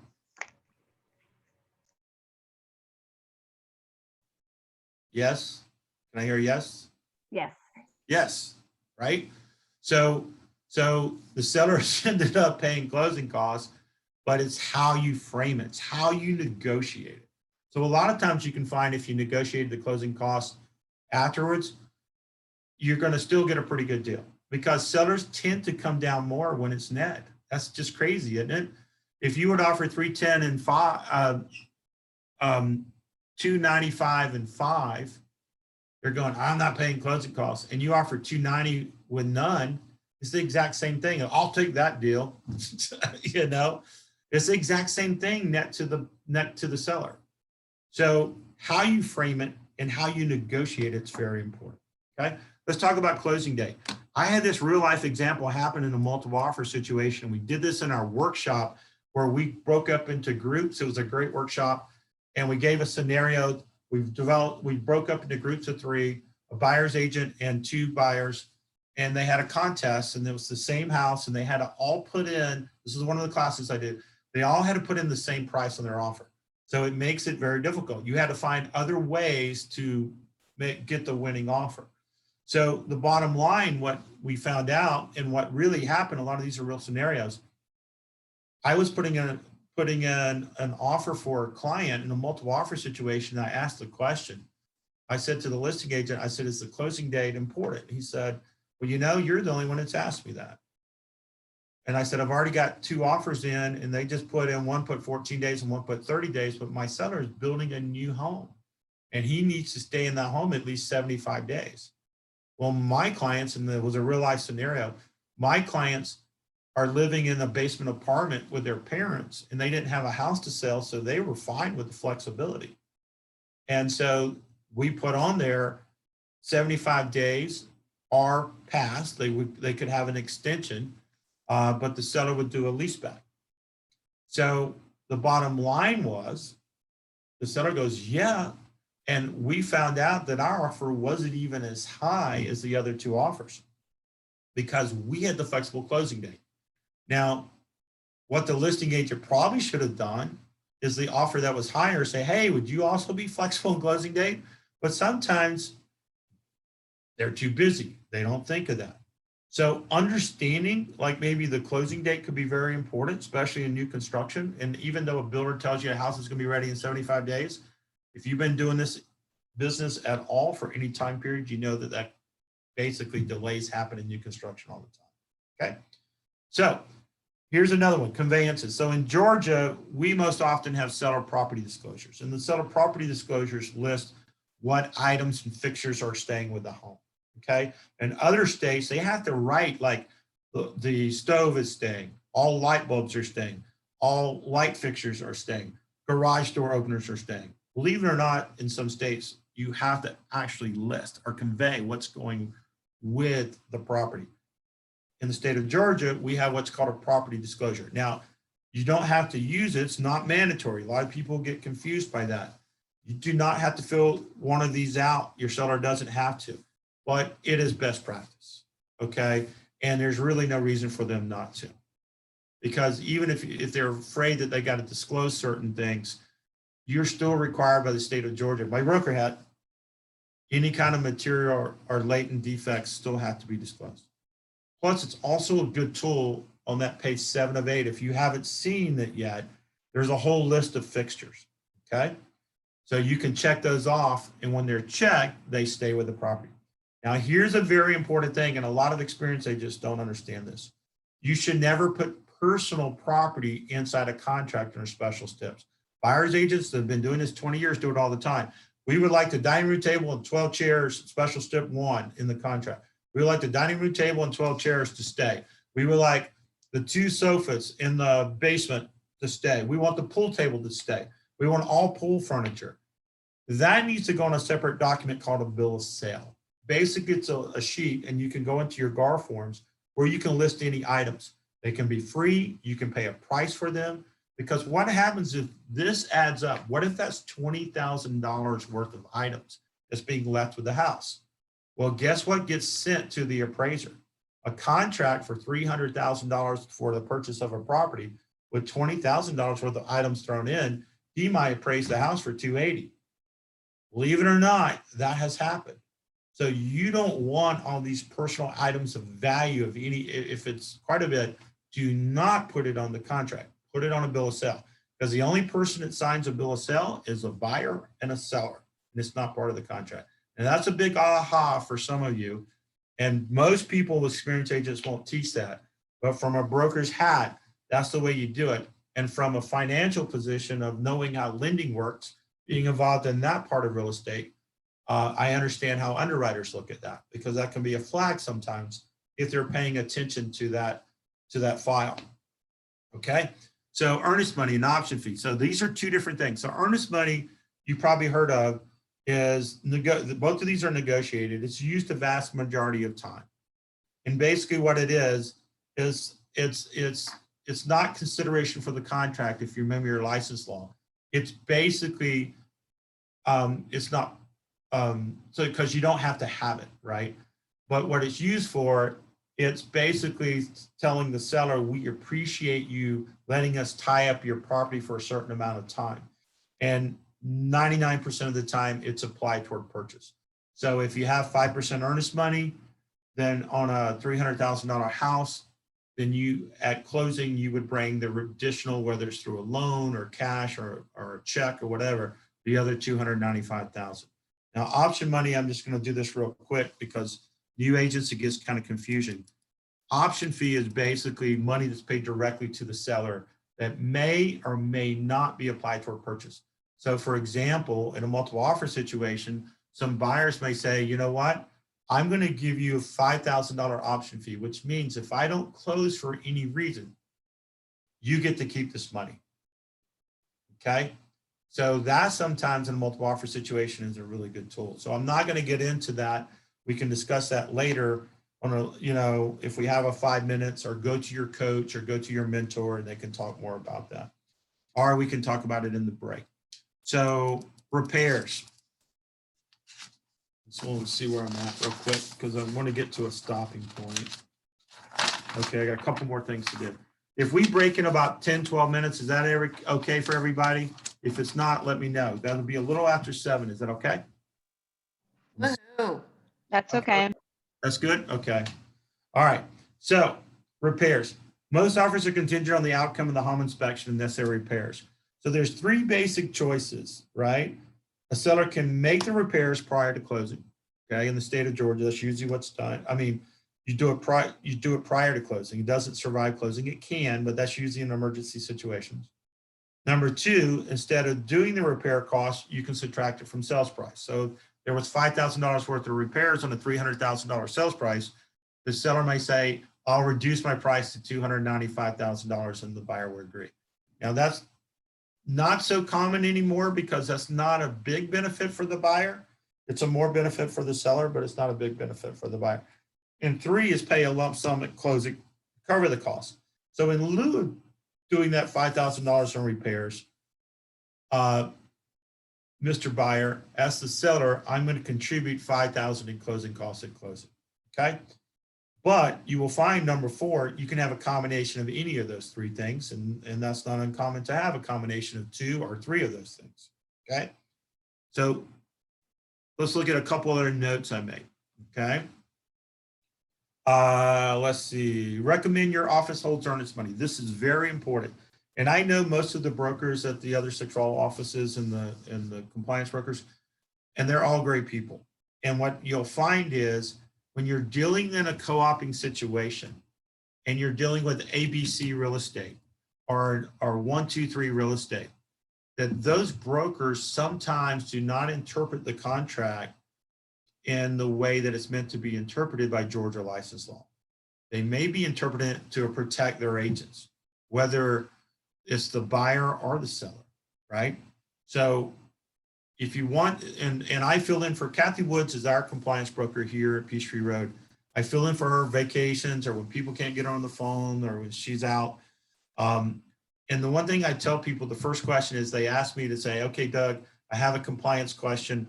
What happens to earnest money? And the first thing I ask them is who's holding it?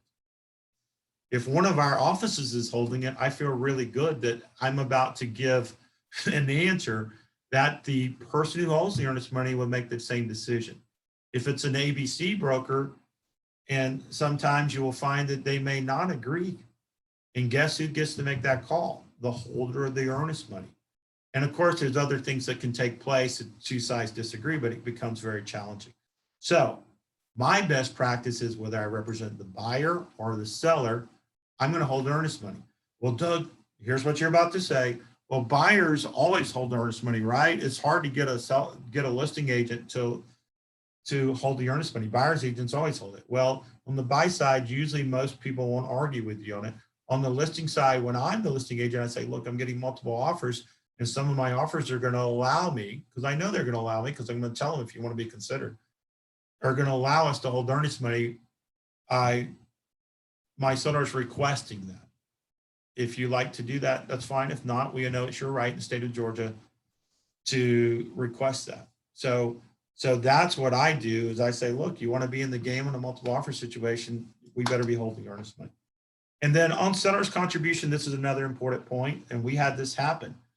You guys realize if you negotiate, let's say and this happened, and I'll give you the exact example. We had one of our clients, he's an attorney, his son went to Emory Law School, and they bought him a little townhome in Decatur, small one, and he just graduated from law school and they were selling it. And it's an older building built in the 1950s, and we got it full list price, sold for $180,000. Well, because we got full list price and we didn't have, it was a situation where we didn't have a lot of activity. The building's kind of old, and we got lucky. We stretched the price. My client agreed after doing some repairs that need to be done and some other things that we increased the closing cost contribution to $6,000. I asked the buyer's agent, will the lender approve? Because for all my math people, you're probably already calculated 3% of $180,000 is what? $5,400. So the seller could not contribute $6,000. They could only contribute $5,400. So guess what? Guess who keeps the money? The seller. It's in your contract, page 2. So the buyer's agent's going all crazy. Well, that's not fair, da, da, da, da, da, da. But we asked you to check before we gave compensation. Now we got it worked out. We reduced, because they said, well, have your client write a check outside of closing and we'll just work it out. No, it's got to be on the settlement statement. The lender's already said no. And I'm not going to do anything outside of the settlement statement. And you shouldn't either if you want to keep your license. So the bottom line is we reduced the sales price to 600 and the seller didn't even have to do that. But in goodness to the buyer who's buying this property, he realized that they had gotten bad advice from the buyer's agent and they didn't want them to be penalized. So understand in a repair situation, how much a seller can contribute. On a lot of loans, typically you'll see 3% of the sales price. On some, when there's a bigger down payment, I've seen up to 6%. And that's a big difference. So if this was 6% in this situation, it would have been no problem, but it was 3%. Make sense? So before we go into 3 Ps, this is going to be our stopping point. What questions do you guys have? Let's answer a few questions and we'll go to a break. Let's take 5 minutes for questions. Anyone? Is it good? Is this good? Are you learning something? Anyone? Very good information. Thank you. Thank you, Ms. Davis. You get a star by your name. It's great. Once you get 5 stars, you'll still have 5 stars. Well, don't go on break yet because I do have to take attendance screen. So let's do a few questions. So is there anything you want to ask me? Because you can tell that I like to learn. And when you learn a lot, you're a pretty good teacher. And I know this class is just about negotiating, but I've been in the business a long time. I've been with Keller Williams since 2007. And before that, I was in real estate investing, had my own company. Before that, I was in the lending portion, helping real estate investors. So I did some part of this vision. Before that, I was a landowner. We had 7,000 acres as a farm. So I've been in real estate, okay, a long time. So if you have questions as a new agent, ask somebody who's old that's done this a long time, what mistakes I made, what I would do differently. Let's take a couple minutes while Katie's getting your pictures. Anyone? What's an unusual negotiation situation that eventually worked out in your favor, and how did you overcome the issue? Oh, very good. There's a bunch of them. All right, so let me pick one.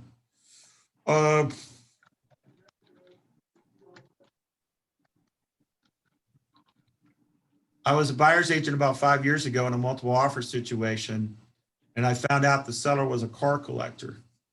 And then my client was going to sell, had a 1976 Pontiac. He was a little bit of a car collector. He got this from his brother.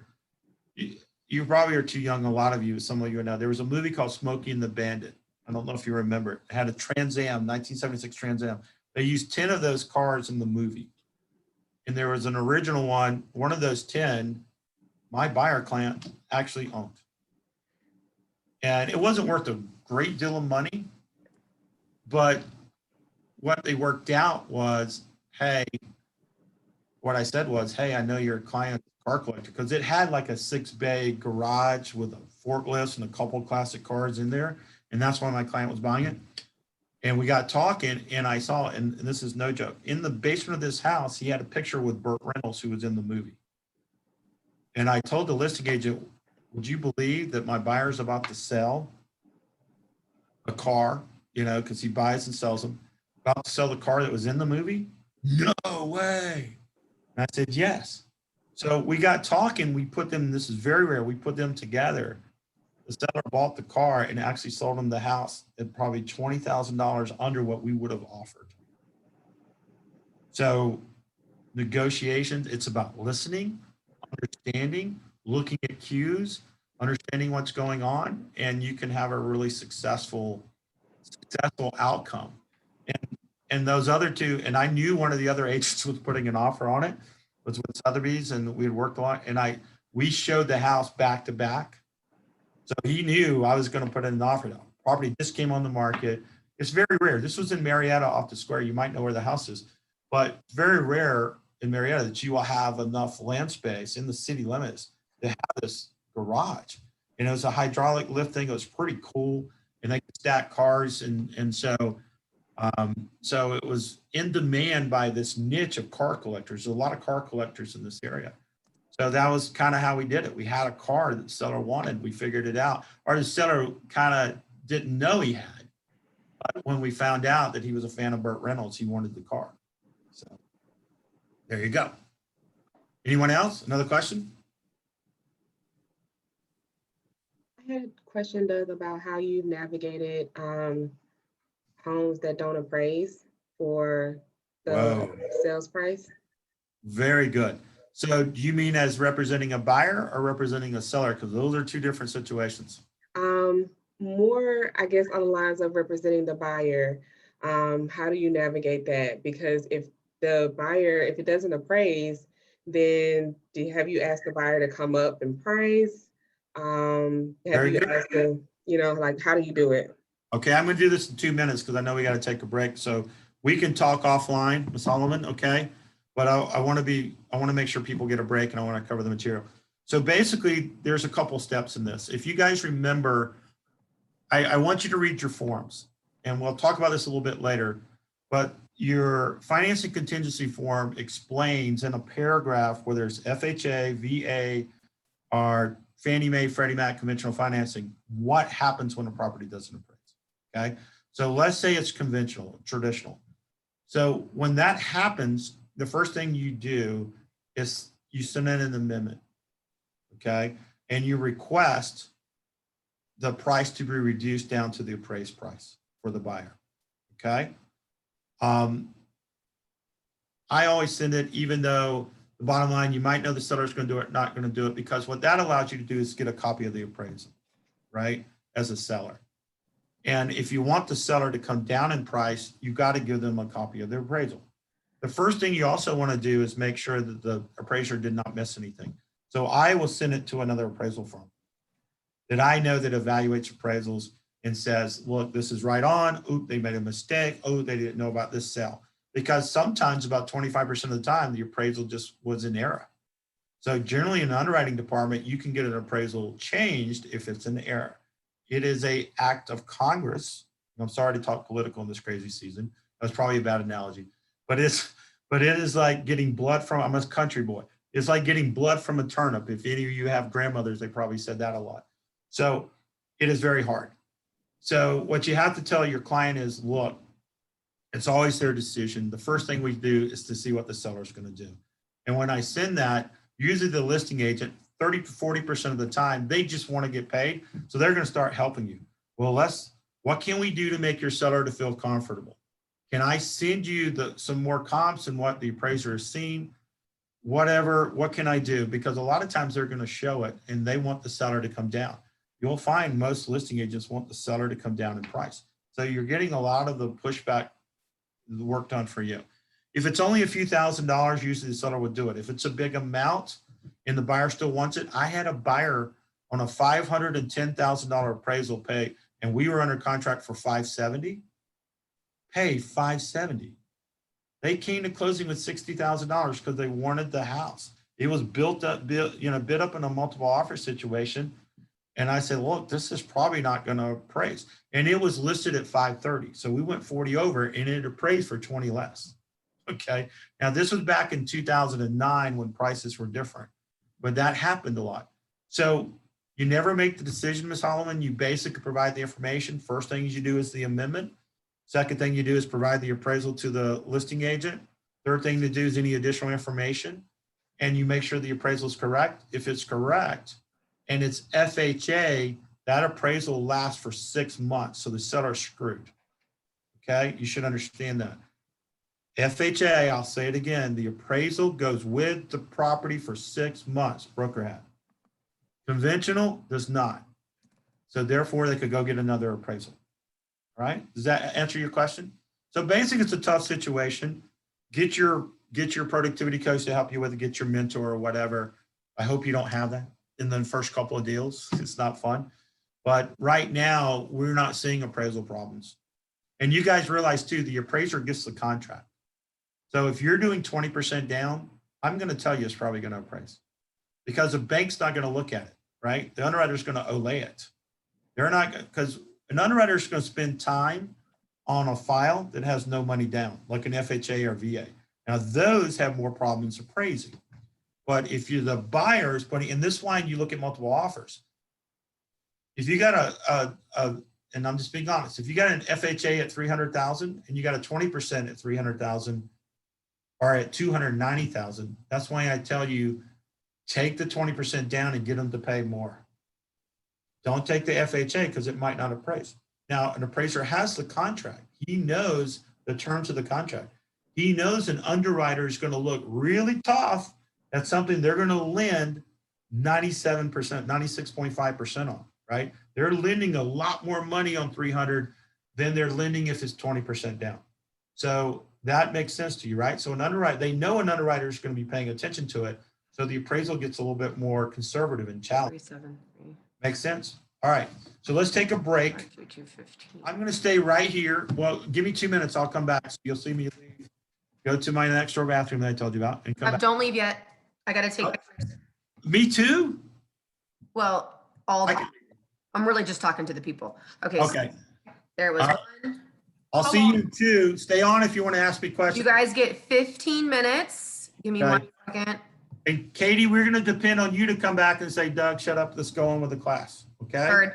So it's 7:10. You get till 7:25. Have a lovely break.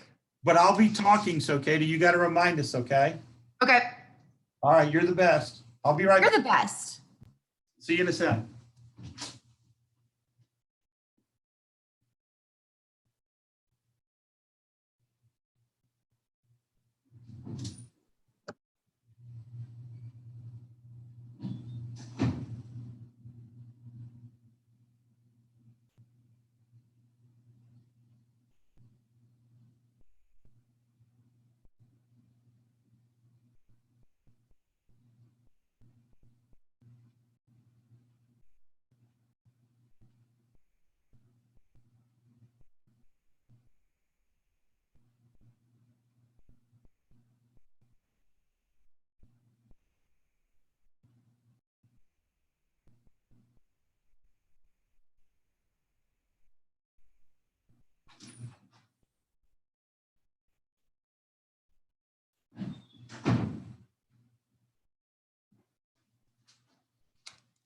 Okay.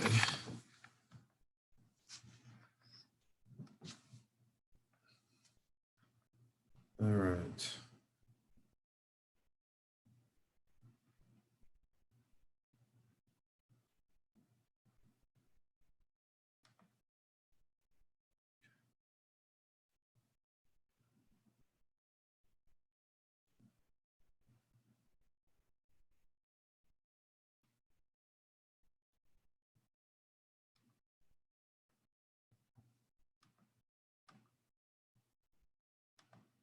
All right. Hey, everyone. All right. So I'm back. I'm on big screen so I can see people. So I see a few of you hanging out with me. Is there any questions for anybody that's on the screen? Anyone? Anyone? I'll just drink water. Doug, I have a question. Okay, Brittany. So I have a potential land buyer. Congratulations. Thanks. So I sent him the BBA, but my question is about kind of like his objections about whether or not he's going to sign. And I think it applies to the housing market too. So we're obviously in that market where low inventory for homes. So it's important to buy now. Okay. But what do you say to those people who, you know, are thinking about, oh, there might be a lot of foreclosures next year. I might get a better deal if I just wait. Politically, things are still kind of crazy. Like, if I hold off for another couple months, is the market going to be in a better spot for me to buy? Like, how do you overcome that objection? That's a good question. But unfortunately, they could be right? So I always say, look, you know, I understand how you feel. That could absolutely be the case.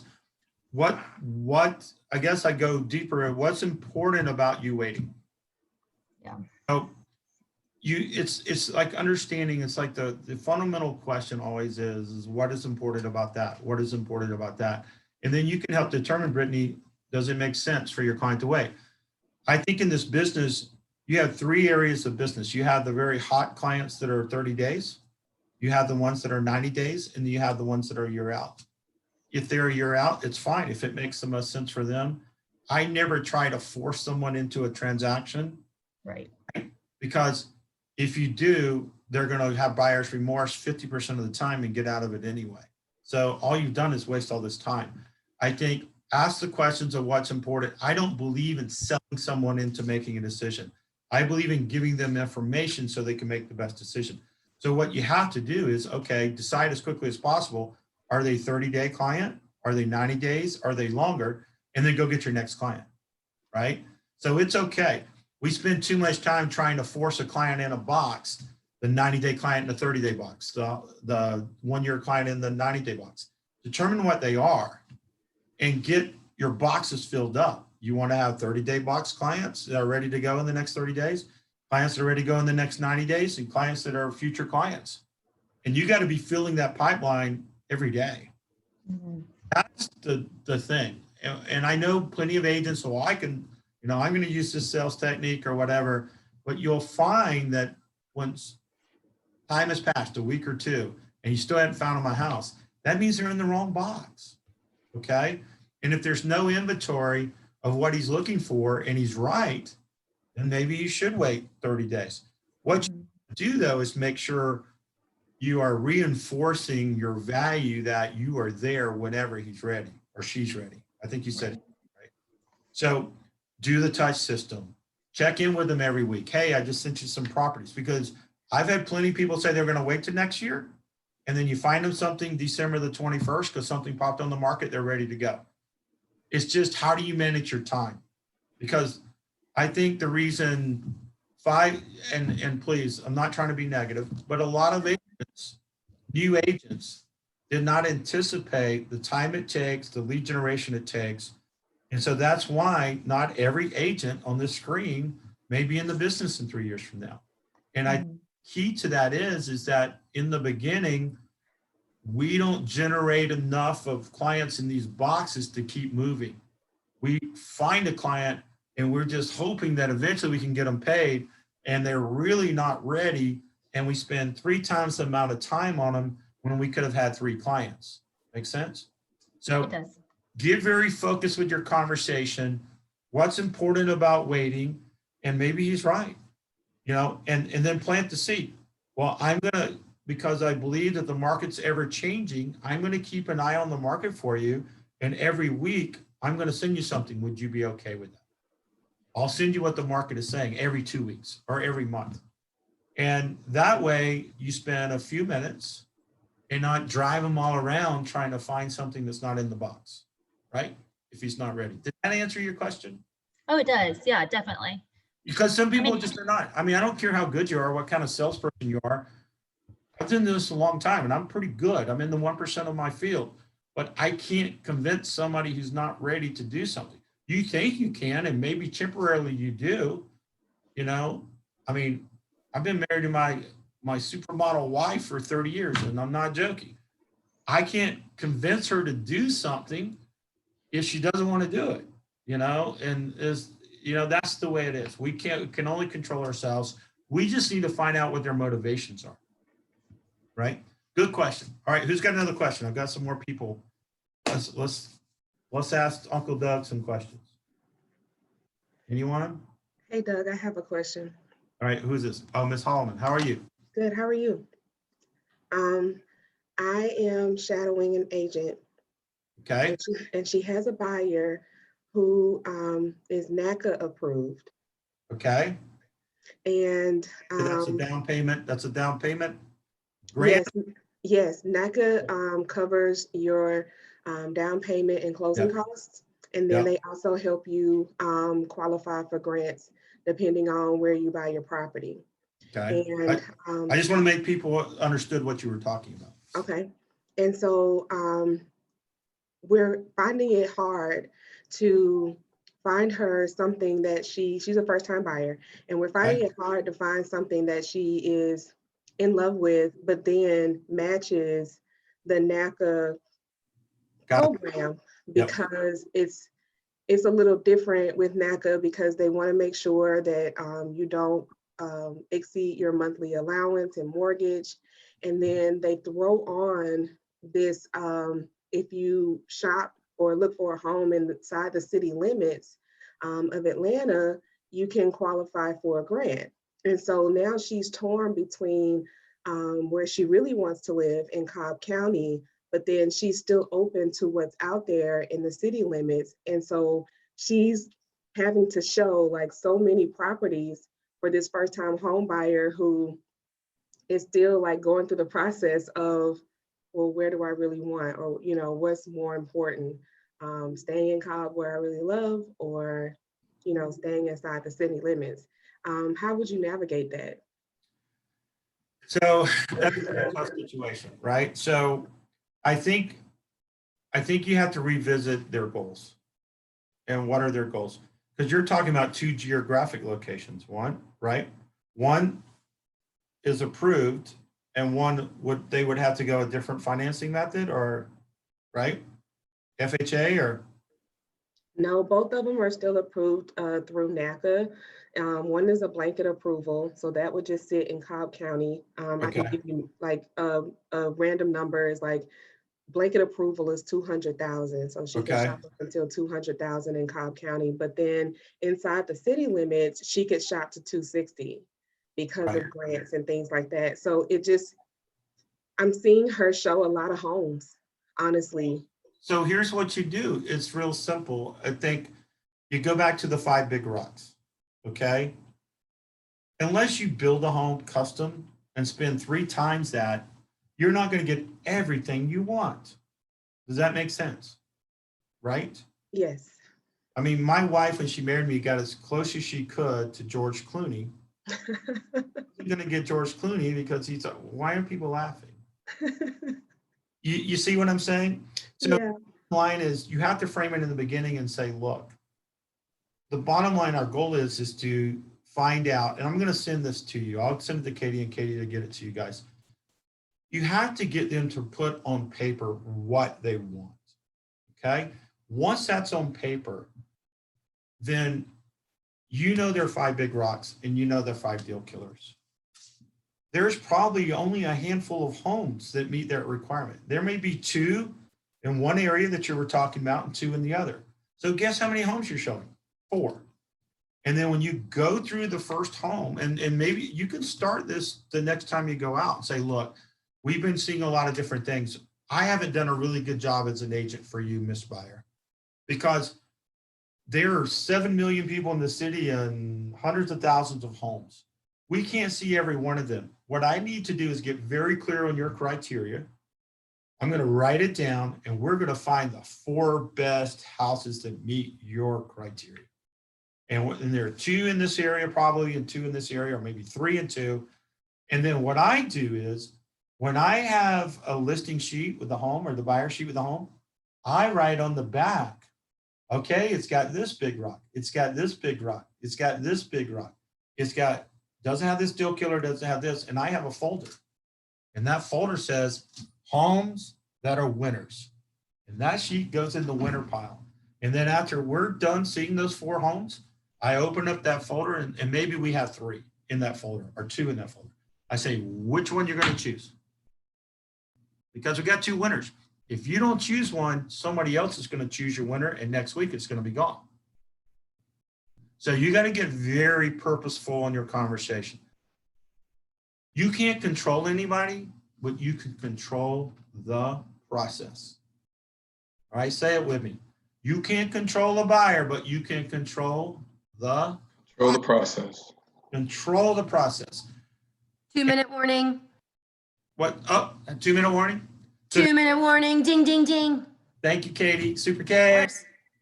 So you guys understand that, right? And again, this is in theory. Will it happen every time? If I talk to 10 buyers, if I can get 7 buyers to move this way, have I won? Say yes. Of course, we're going to have 3 buyers that are going to be like, I need to see this house and I need to see this house. But guess what you just did? You created a system that you're going to have a lot more time to get 3 more buyers to help offset the 3 you're spending so much time with. Okay. So understand your best practice is have conversations, be in control of the process. This is how I work. And this is why my clients love working with me, right? It's because I'm going to take your criteria, everything you've done to me, and I'm going to scrub it and I'm going to find the 4 homes. And what do you do if those are not the 4 homes? Go back to the big 5 rocks. Bingo! It doesn't exist. So we got to change something. Either you spend more money, right? You live somewhere else. You take off something you got to have in this home. Okay. And maybe we can add it later. Maybe it's something we can do. Very good question. Did that help? Do I get a thumbs up? Yes, thank you. 1 minute warning. 1 minute warning. Okay. I love seeing everybody's faces because I can't see you on the other. So we got people coming back. All right. Is there any question? Somebody participate who hasn't participated. So I know you're just not like a cutout in front of a screen, that you're actually a real person. So somebody who hasn't asked me a question has to ask me a question. Please. You're making me look bad. Hey Doug, I just have a comment. This was another aha moment on page 12 when it says don't be attached to the outcome. It just made me think like there's obviously more than one way to win the ball game, so to speak. Yes. I thought that was interesting, just not to beat yourself up if you lose it, on round 1, to keep fighting for round 2 and 3. Exactly. Keep what's important. Understand. And when you frame your client for that, everybody thinks their client's disappointed in them. If you frame that you're not going to be able to win every single outcome. I mean, how many times do you make 100 on a test? Who made 100 on their real estate test? Did you miss a question? Did anybody miss a question? Everybody better be raising their hands or you're lying. Well, they don't tell you. They say pass or fail. Oh, Yeah, you can get your score. You can get your score. Doug. You can can- get your score? Yeah, you can get your, well, in the school test, you can get your score. Maybe not the state. Oh, yeah. That's right. I'm sorry. My bad. So Barney Fletcher, who I did my brokers training with, and was thinking about teaching pre-licensed broker and teaching pre-license and brokers pre-license, I decided that you can't make any money at it. So I stayed in sales. So, but you can at that school. I know certain schools you can get your grades, but you're right. State level, I think AMP does not give you your score. Are we ready, Katie? Yes, sir. And All keep, right. you were in it. Don't worry. I just saw your question. All right. Okay. Anybody want to ask a question before we get started on the second session? Because I can get through the second session in about an hour. So I get to see everybody's faces. There's real people here. Yay. Yay, faces. Yay, faces. Anybody?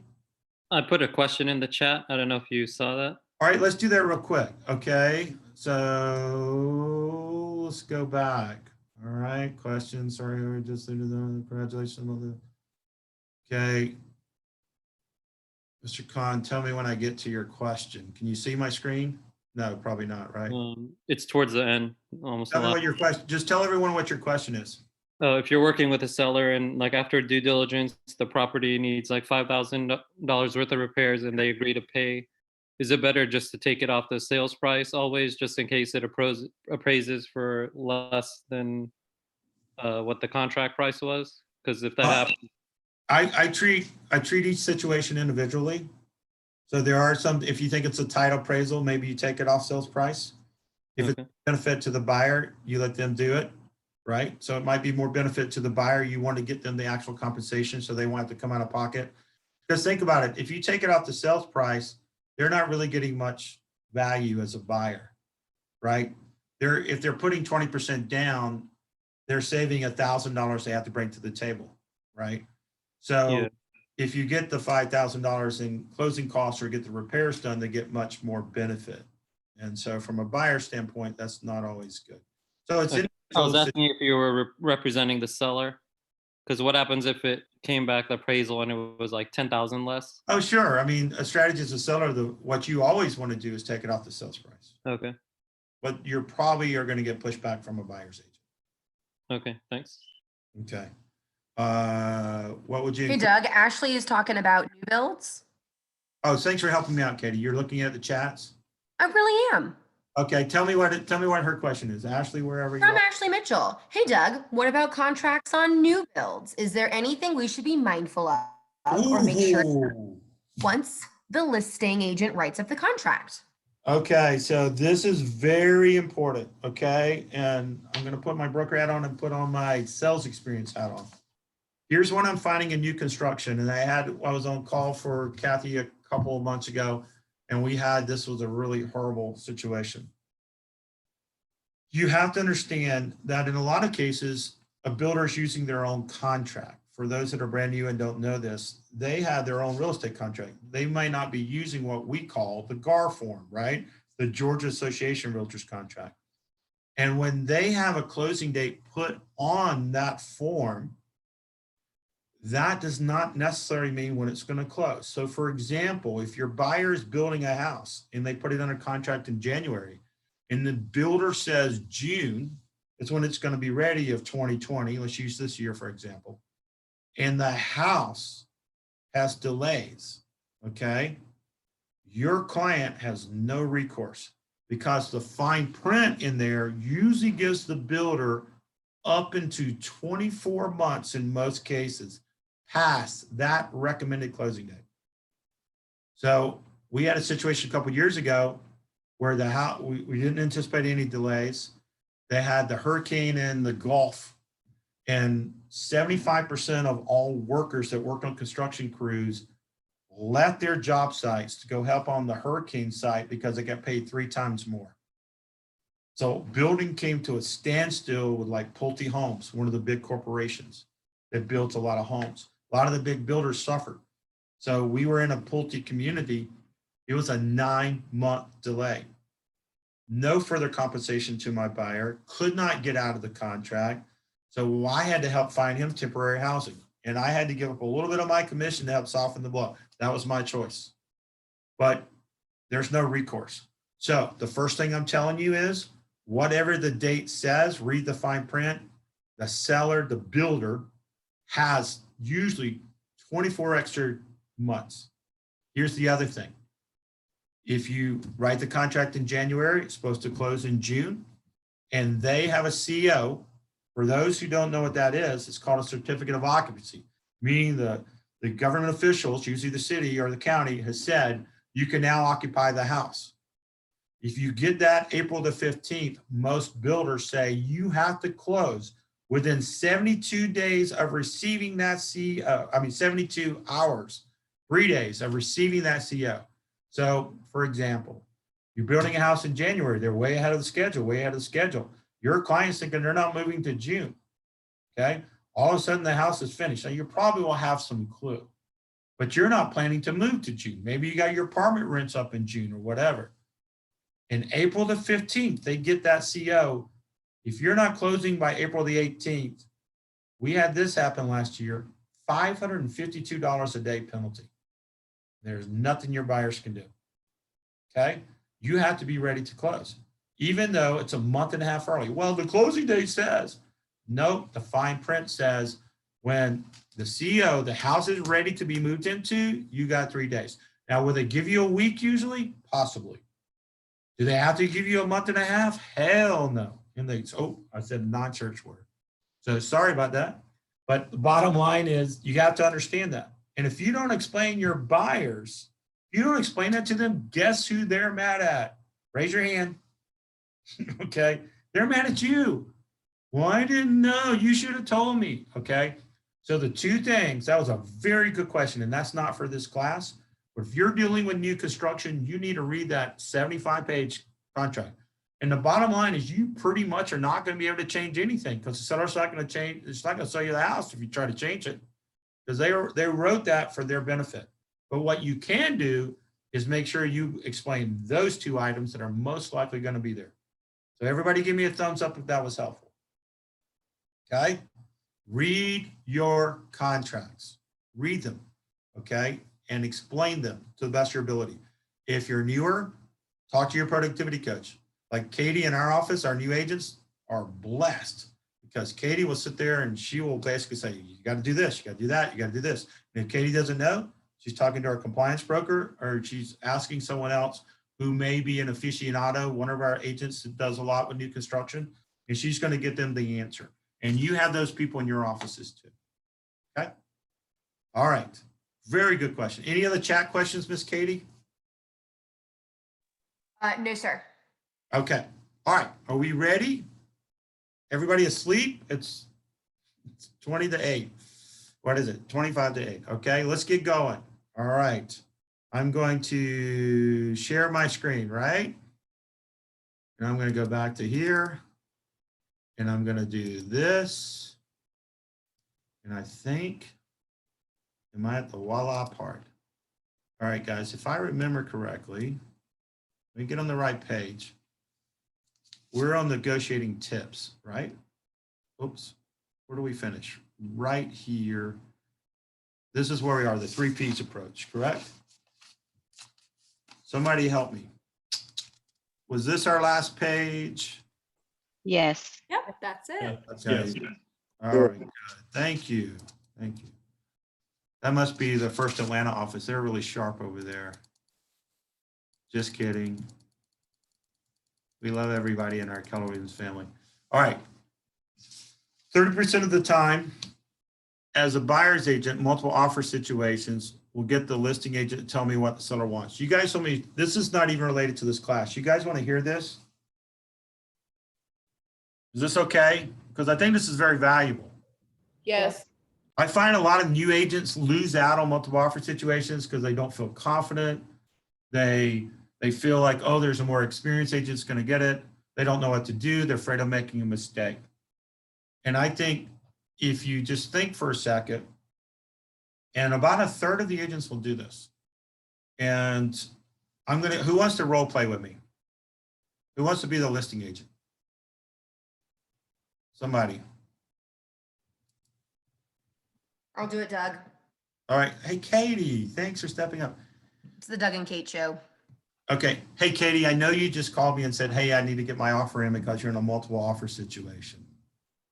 Thank you so much for the opportunity. We really appreciate that. My clients are so excited and they are ready to buy this house. That's awesome. Yes, please get that over as soon as possible. We already have a few offers. Hey, Katie, I'm going to tell you, we've already filled in. We know what your seller wants because we know it was listed at. So we're absolutely giving your seller what they want on price. Okay. But can I ask you a favor? Sure, Doug. Okay. There are some things we know it's important to your seller. And I want to make sure that my client is very motivated to buy this house.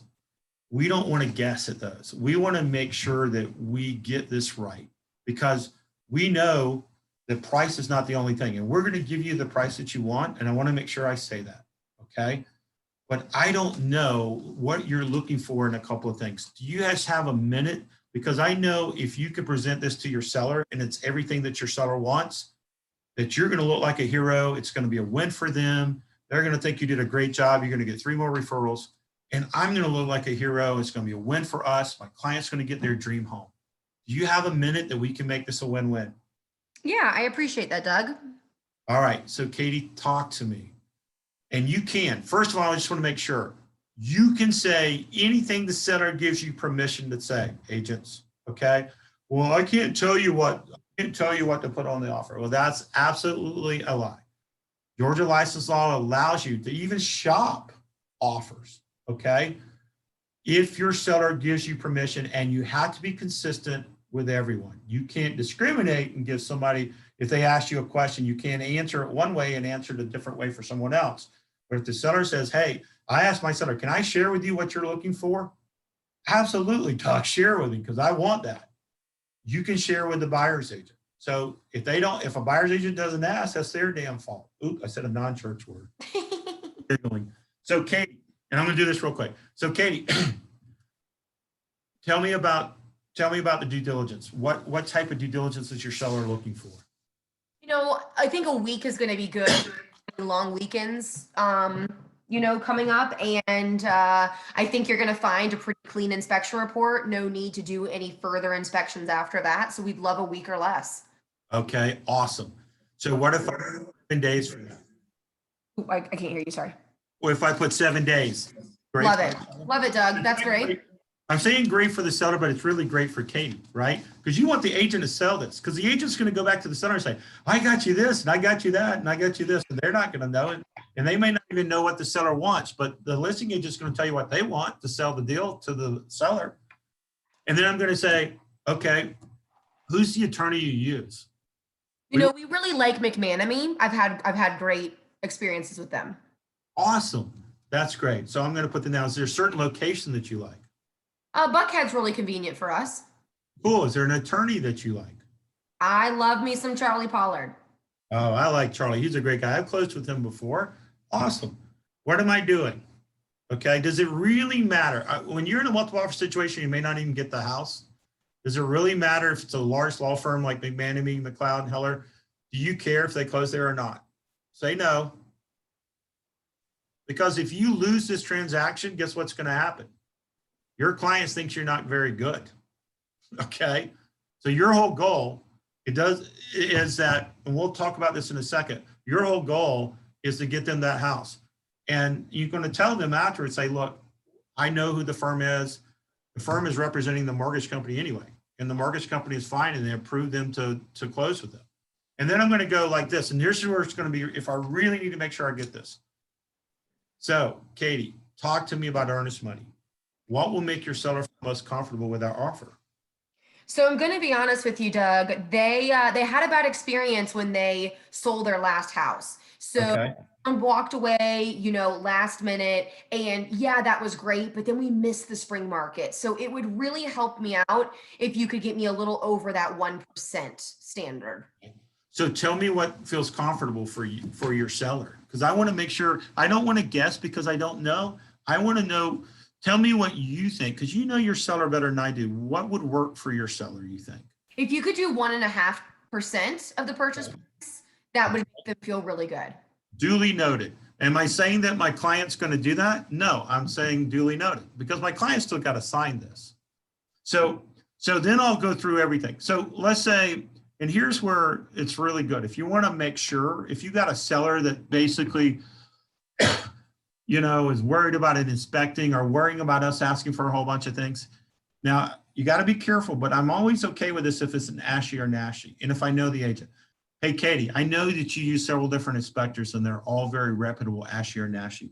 Who are you using right now that you know that will do a really good job of inspecting and will focus on items that are functionally not working properly, not cosmetic, because we're not going to ask you for cosmetics or anything like that, but that will make sure that the house is functioning properly. That's all we both want. So tell me the inspector that you like right now that will do a really good job of identifying those things. Residential Inspector of America really does a good job of pointing out those broken bones without being alarmists. Yeah, they're a large company. They're very reputable. I will make sure my clients understand that. And is there a particular inspector that you like? Is there one that you like better than the others? Actually, I've used Joe a couple times. All right, so let's use Joe. And here's the next thing we're gonna do. If Joe takes longer than 7 days, guess what? I'm gonna get more than 7 days due diligence because I'm gonna call Katie back and say, Joe's really behind right now. We wanna make sure Joe does this. We need an extra 5 days of due diligence. 5, God bless America, Doug. Yeah, and what's Katie gonna say? Sure, I'll give you an extra 5 days. Let's get Joe. No, I'm gonna be like, nah, go with whoever's next available. Steve is. See, but you get it, but you might say Joe is fine, right? So, and you go down the list, and then what you do is you say, you ask about closing time, and then you go, what else is important to your seller? What's going to make us different from all the other offers you're getting? What have they said that this would make a win-win for them? Doug, with the new baby and we still have to find their new house and move into it, it's going to be really easy for them if during the due diligence period, y'all aren't asking for a lot of repair items. We've all already seen the home. It's in great condition. Barring any major items, we really don't want to have to work with contractors, pre-closing, etc. Okay, since we know Joe's going to be doing the inspection, you know that he's only going to identify the major items anyway, correct? Yeah. Okay, so what I'm going to do is I'm going to put a request. I got to talk to my buyers that we are not going to ask for any cosmetic items or upgrade items. Would that be fair enough? That's fair, Doug. And we understand your clients can say no, because my guess is that there's a possibility that we won't be asking for anything. Wouldn't that be great? That might just be that win-win that we're looking for there, Doug. Absolutely. I can't always guarantee what my client's going to do, but I will absolutely tell them that we will not and should not ask for upgrades, cosmetic, those type of items. We need to function on something that maybe the seller didn't know that was broken. Okay? And nothing at all, of course. So the bottom line with this is what you're doing. You see how easy that is? All right, nobody's saying anything. Somebody tell me, what do they think about that? Thank you, Katie, for playing along. Thank you, Doug. Doug, I have a question. Okay. Do you think that most agents are gonna like take that amount of time and go through all of that with you? Or like some might just be like, can't you just like write it up and let me take a look at it? I would. Yeah. Why would I take the time? Okay. As a buyer's agent, oh, sorry, Doug. Go ahead, please, Katie, share. So whenever I'm repping a buyer, I will literally, because I know that we're going to be in a multiple offer situation most times in the last few years, I will literally say to the listing agent, I'll say, hey, look, my buyer loves the property. I want to give you a clean, fabulous offer right off the bat so that you don't even have to entertain any other ones coming in.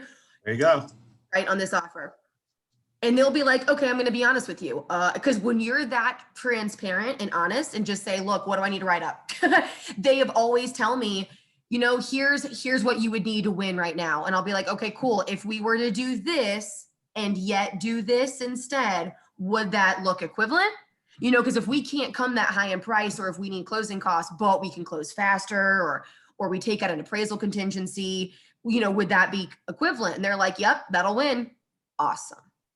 Good point, Katie. And Brittany, to answer your question, we talk about best practices. Again, we know 100% of agents aren't going to do this, correct? Everybody say yes.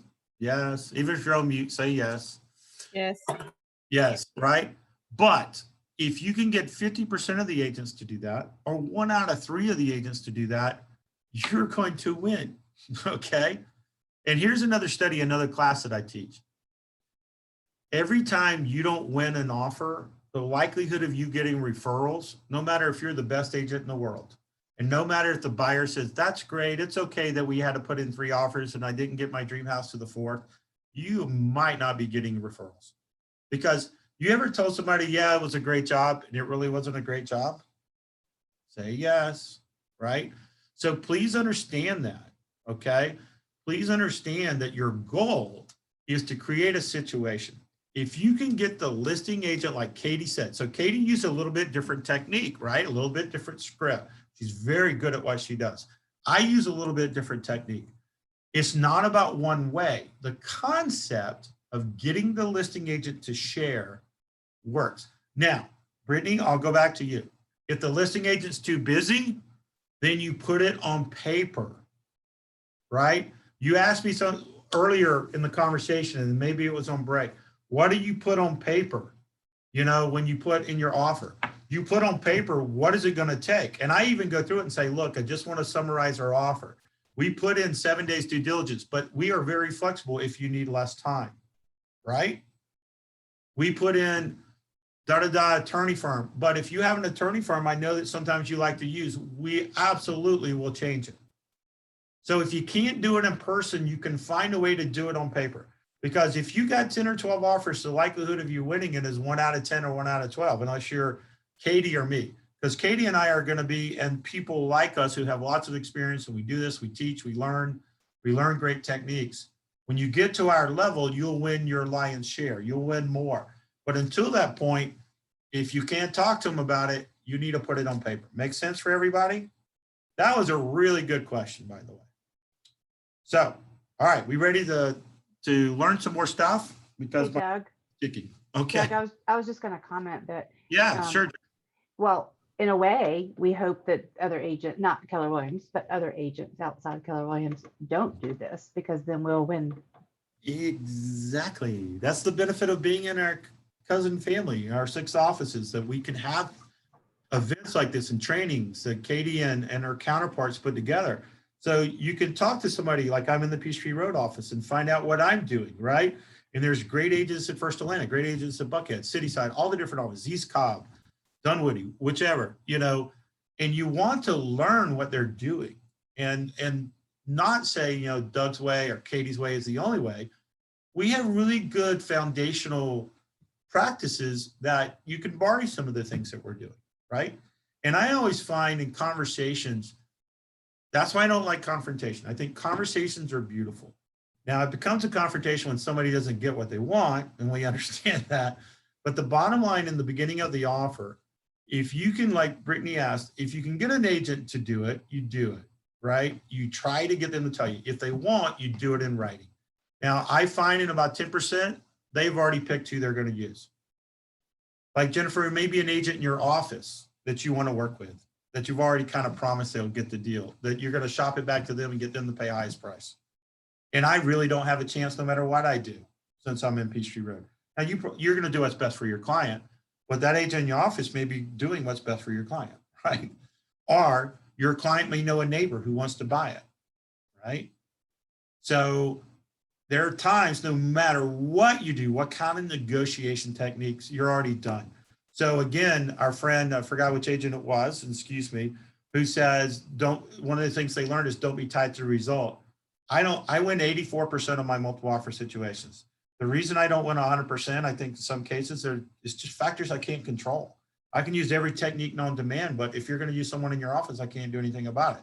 If you got an unrepresented buyer, I can't do anything about it. If you're going to make 6% by having a customer, right? So you keep all 6%, or maybe you keep 4.5%. So you're not even going to consider my offer, which you probably should.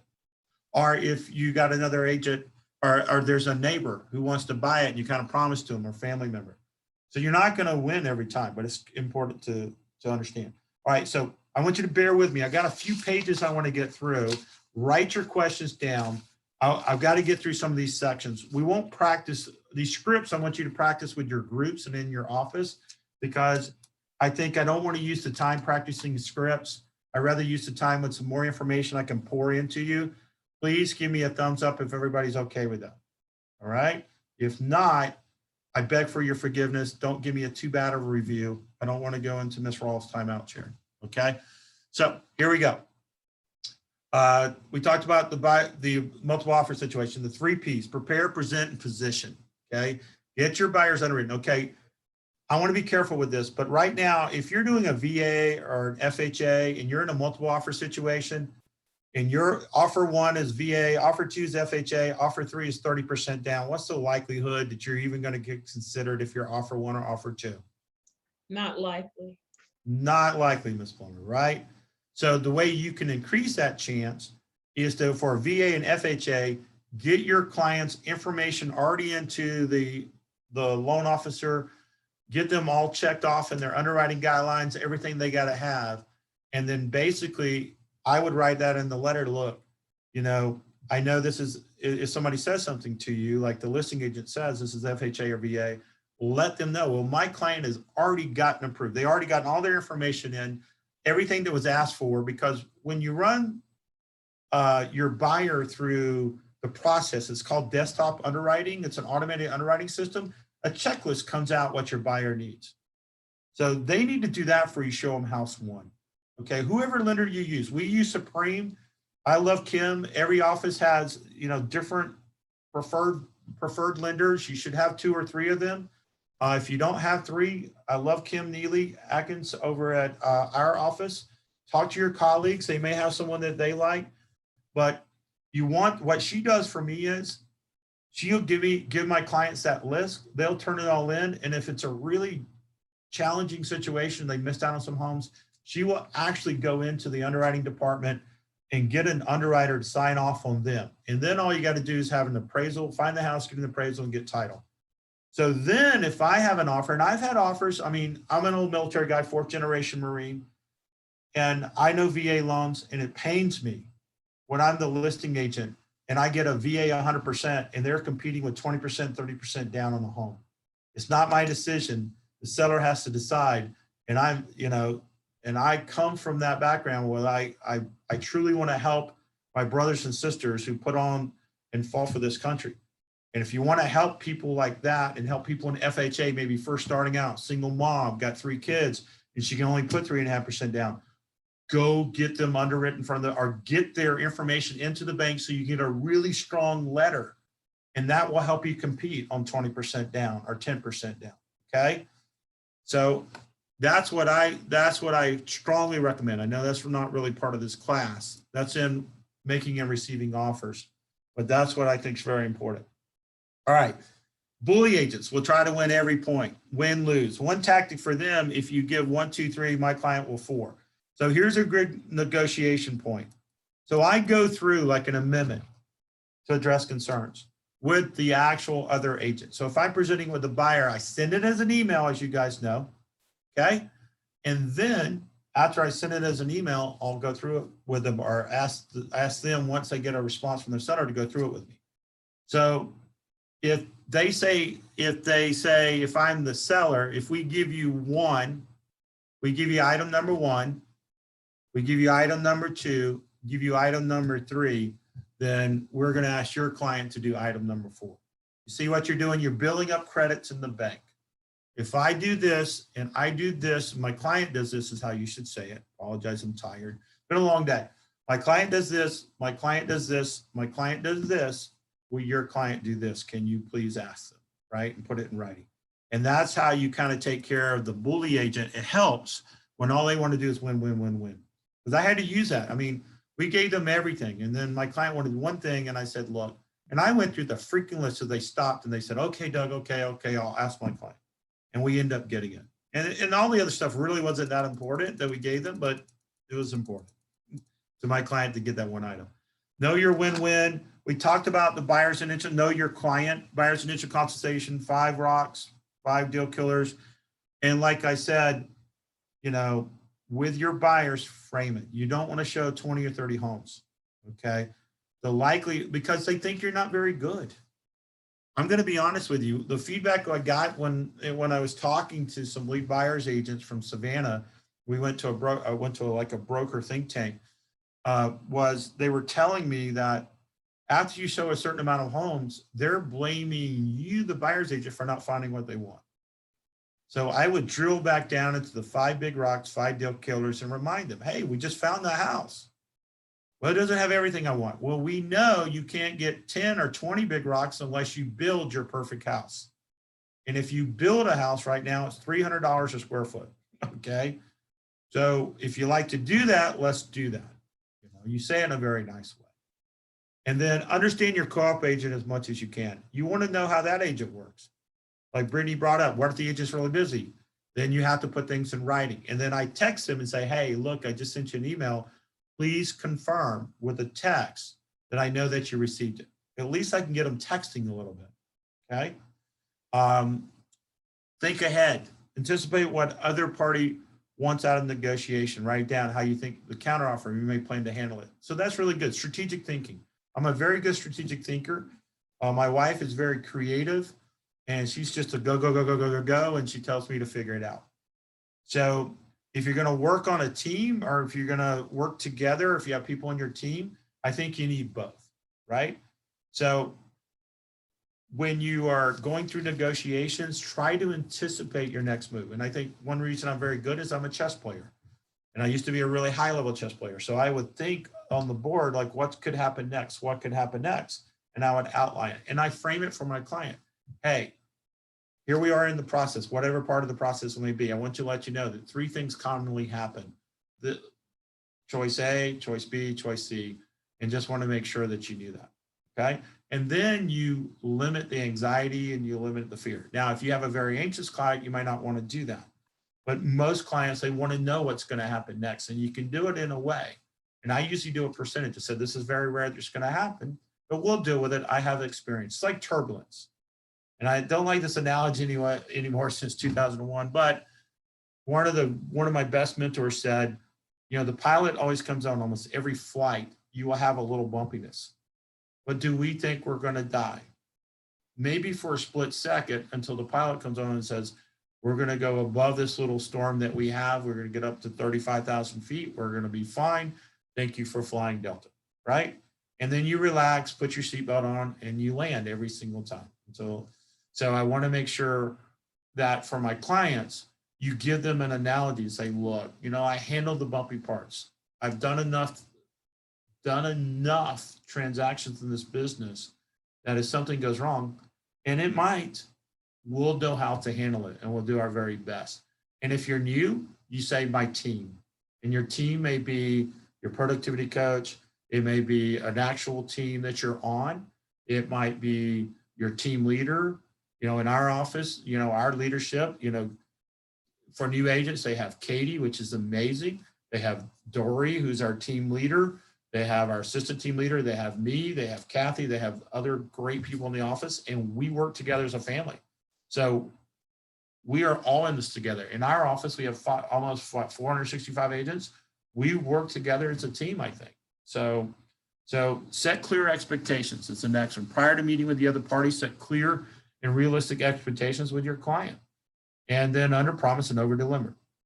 Remember, win-lose agreements are always going to be rejected. So you need to talk to your client and frame that. All right, let me get this next page and then we're going to take some questions. If you trust the co-op agent is your client, let me do this because I got to get this box out here so I can see. If you trust the co-op agent is your client in negotiations, you want to ask them, are they get to the point? This is especially when you're doing an offer counteroffer on price. Some people want to go back and forth. They got it listed for 300, you offer 275, they come back at 295, you go to 280, you kind of meet at 285.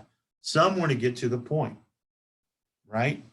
So either the flea market, like we call it, back and forth, or get to the point. Now you have to be careful because if they say, just give us your best offer and it's 300 and you go 290 and the seller comes back at 295, the buyer might walk away.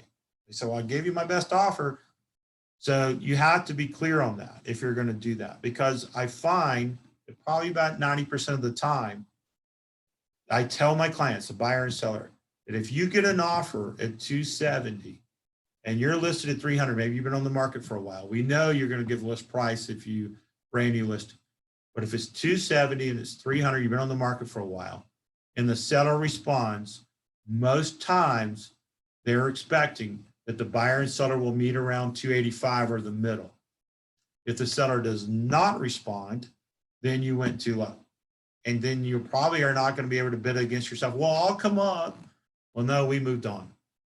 And then also realize if you're too low, that a good listing agent is going to call everybody that showed that house and say, look, I got 270. I want you to get back in here. This might be a fit at this price, right? What would your client offer me? And they can do that. And you'll find that sometimes you need to explain to your buyers that, look, we need to be careful with low offers because it could be used as a negotiation to get a higher offer. Does that make sense to everybody? So when somebody doesn't respond very quickly to your offer, they're probably shopping your offer, trying to get a better deal, and you won't get a second chance because buyers go, well, they'll always counter me. They'll always come back if I offer 270. And no, they won't. They don't have to. So please understand, buyers lose offers every day because they have that strategy. And then also the loss. Oh, there's a quick question. Yeah, so it's legal for the seller agent to tell other buyer's agent what the price that they have? It is absolute. If the seller gives you permission to answer the question, the way you would answer it was, look, my seller is looking for this. You can say that. It doesn't matter what term. My seller's looking for this closing date. My seller's looking for this. No.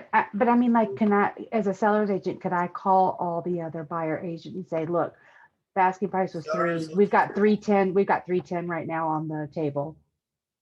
If you basically, you have to consistent. You got to be very careful. Okay, you cannot collude. What you have to be careful of, and can we just keep it real? Yes. Okay. You got to be careful about calling one agent and just talking to one agent that you don't get the same opportunity for someone else. Okay. Because we have, what do we have? Fair housing. Fair housing. Yeah. Okay. So, and I have friends, and we're so fortunate, and I'm such a worldly person. I've been traveling all my life. We work with Emory University. A lot of the doctors have been for years, a lot of international doctors. So I have friends in every nationality, pretty much every color, skin, whatever, every gender, every whatever, lifestyle. So you got to be careful. You do one thing for one person you're not willing to do for other. But can you, if you got 3 different buyers agents, can you call all 3 and say, look, my client will take the offer, these following 3 things. The first offer that we get, that's 310, 30-day close. And with this price, we are going to accept. Okay.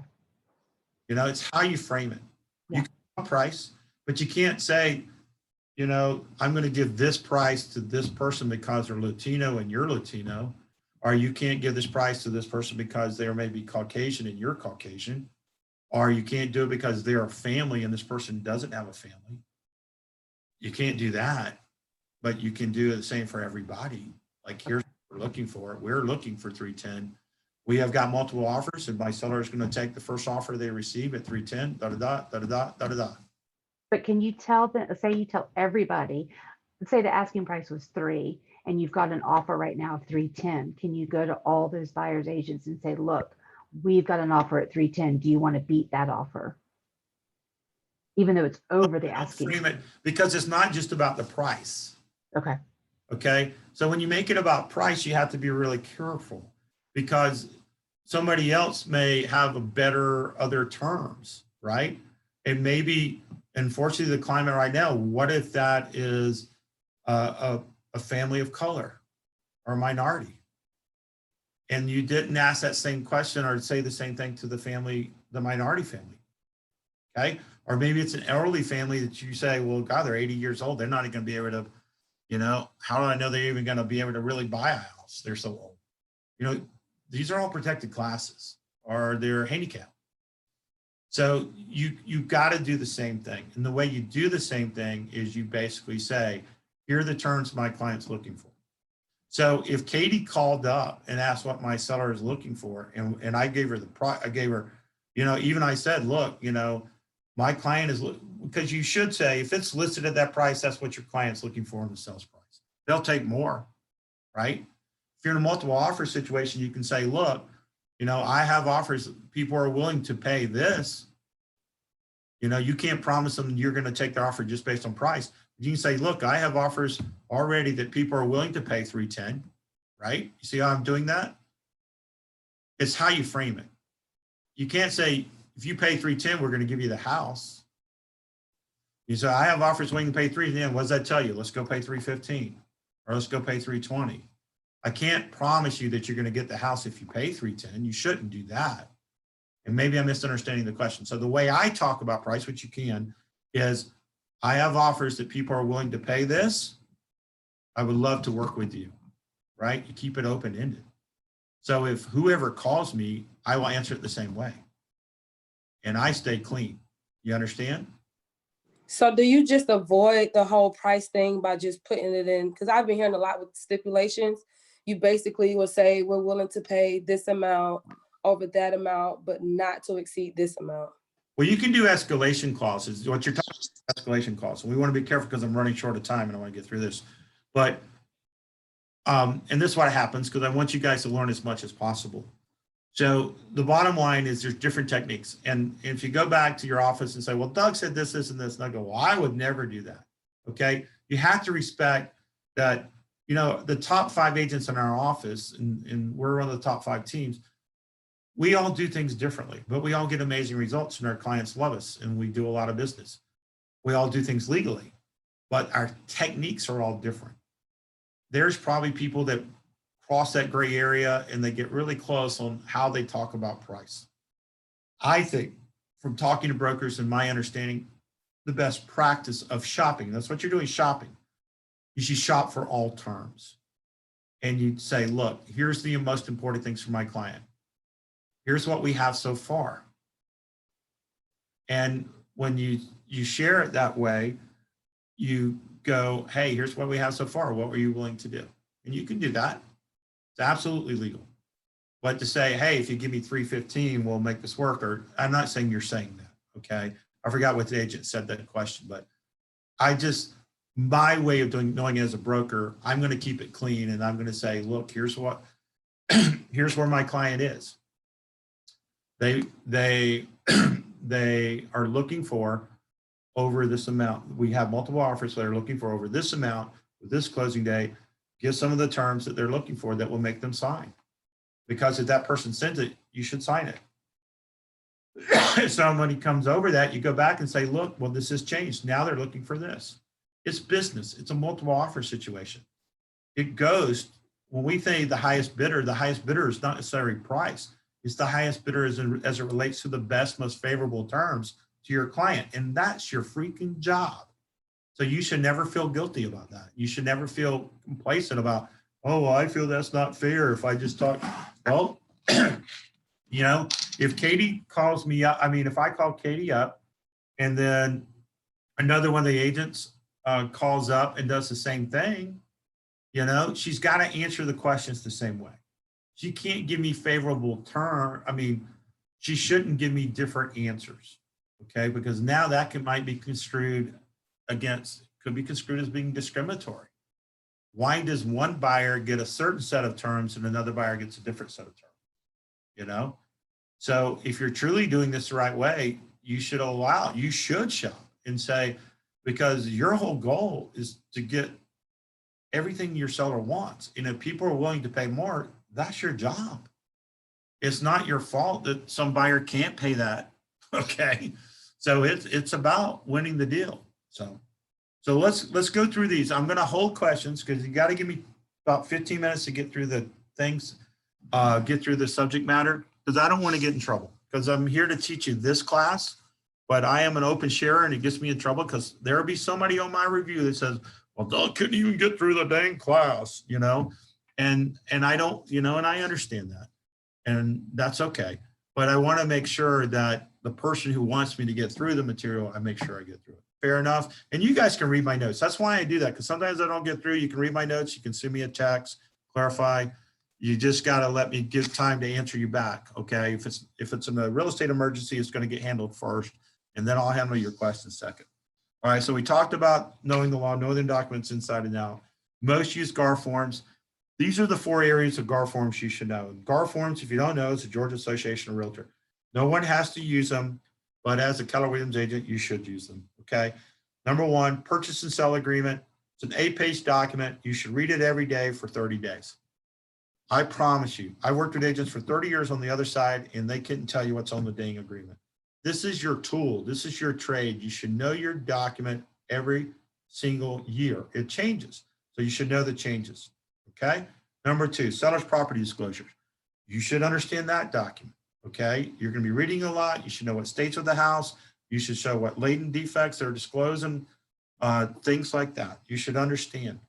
Number 3, financing contingency exhibits. That's your FHA exhibit, your VA exhibit, your conventional financing, your cash, and then there's what is it? The rural one. Oh God, USRDA, agricultural loan one. You probably will never use that, most likely, but you should read those because they're different. VA is different from VA requires a termite letter. You know, conventional does not. FHA, the appraisal follows the property. Conventional does not. So you need to read those to understand it. And then the amendments. They're pre-drafted amendments. Amendments address concerns. There's traditional amendments. So read a couple. There's amendments where you can amendment to change closing date, amendment to change closing date. So several different amendments. Those 4 categories you need to get really familiar with because you're going to use those 99% of the time when your offers. All right. So make sure you know those documents. Additional documents. What should you know? Send all counteroffers amendments in writing. You don't want misrepresentation. I really don't counter over the phone. I don't say, well, what if we do this closing date, this price, da da da da da. It's not good. Just send it over. It only takes you a second. And then you can talk about it. You can call them and say, look, I just sent you over. We're changing 3 items. Please let me know if you have any questions, right? Anything you want the other party to read. And I will tell you, counteroffers back and forth. If you make the other agent say, look, my client has asked me not to submit any requests unless they're in writing. So you'll make lazy agents do their jobs, and a lot of times they won't keep going back and forth. So that's important too. Anything you want the other party to read, it needs to be in the body of the offer or referenced by the amendment. Because if you don't, and that's why I do one PDF, they're not going to send all these attachments. And if you do this long-winded email, make that the first page of your offer. So you make sure the seller reads it, because a lot of busy agents aren't going to forward it. They're going to copy the offer to their desktop. Then they're going to create an email. Hey, Mr. Seller, here's our great offer. Send. Okay. They're not going to tell them all the things that you wanted to explain. Put it on the front page, all the important things you want the seller to know. Okay. Put it on the front page of the offer. They read it first. Some of them are still going to skip it and go straight to it, but some of them, if you make it where they start reading it, you know, hey, we love your home. It's beautiful. Now let's start reading. Okay. Special email instructions may not be forwarded. I said that. Email tell seller would be flexible, not yet. Like also when, like Brittany brought this up, what if the sellers are too busy, listing agents are too busy, and they go, well, just send me an offer, just send me an offer, just send me an offer. Write out all the stuff you want them to know. Keep it as brief as possible.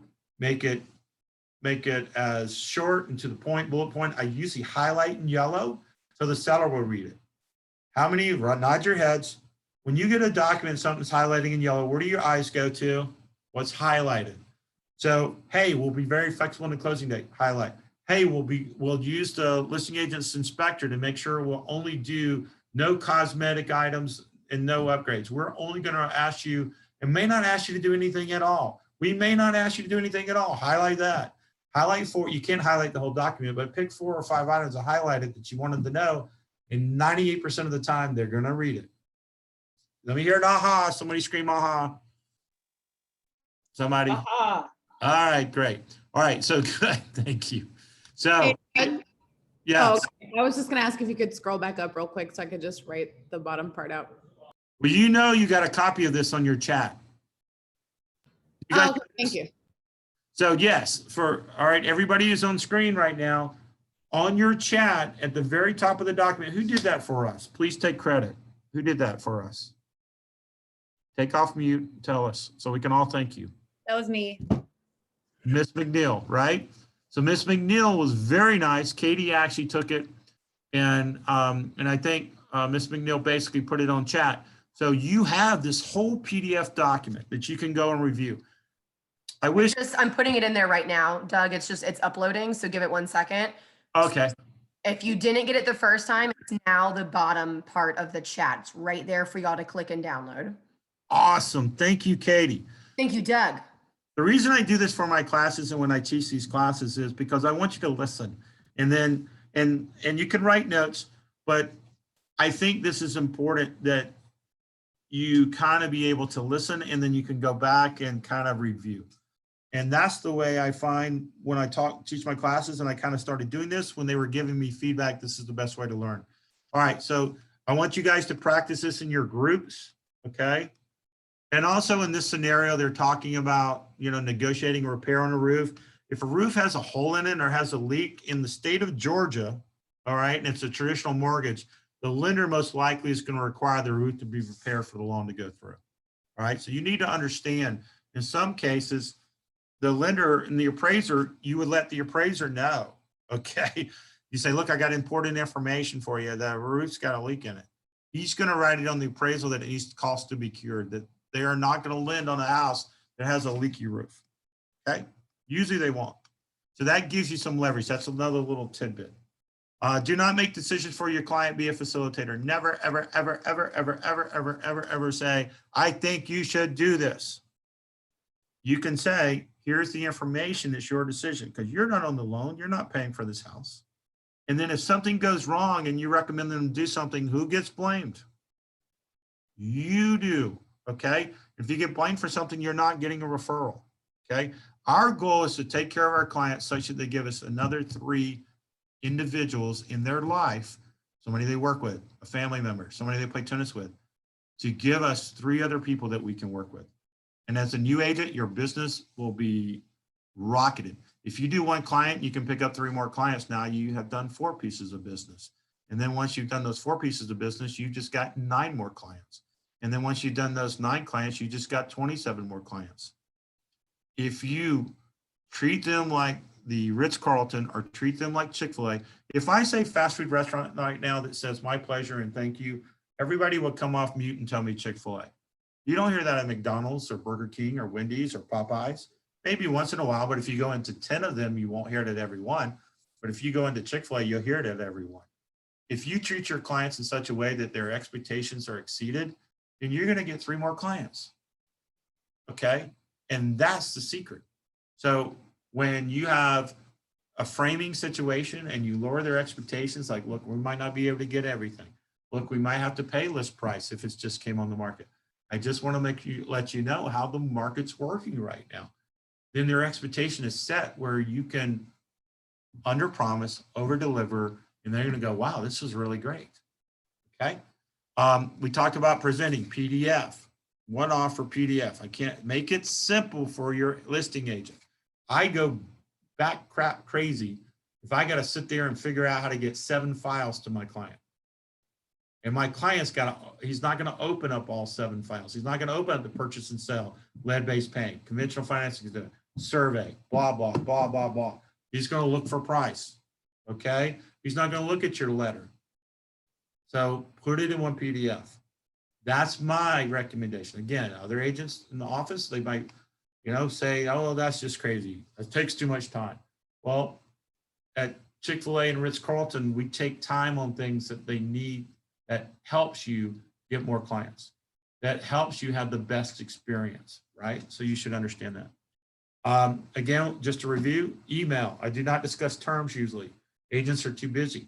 But I will tell them that the offer is coming, right? It's not that I don't talk to them. I let them look at it and let it digest. On repair amendments and things like that, let them look at it. When you're asking for repairs, I think almost always you should get estimates from licensed contractors, okay? It makes it easier. I'm gonna give you one more tidbit. I always ask for, I send 2 amendments and I'll let the seller pick which one they were gonna sign, and you'll find 80% of the time they'll do it. I'll send an amendment saying, look, so you won't have to do any repairs. We're gonna ask you for $5,000 in closing costs. If you wanna do the repairs, here's the estimates that add up to be $5,000. Which one would you like to do? And I send it to the listing agent, and believe it or not, 50%, 60%, I think it's up to 80 in some cases. We'll pick one, okay? We'll pick one. They think they're making a choice. They give them 2 choices. Like my daughter used to want 3 cookies. I said, you want 1 cookie or 2 cookies? I'll take 2, Dad. And they were small cookies, right? So I made sure she only had 2 cookies every time. So you want to do the repairs? Here's all the invoices. You can do the repairs, or you want to give me $5,000. So pick one. That's how stupid we are as a society. And it works a lot. Not all the time, but it works a lot.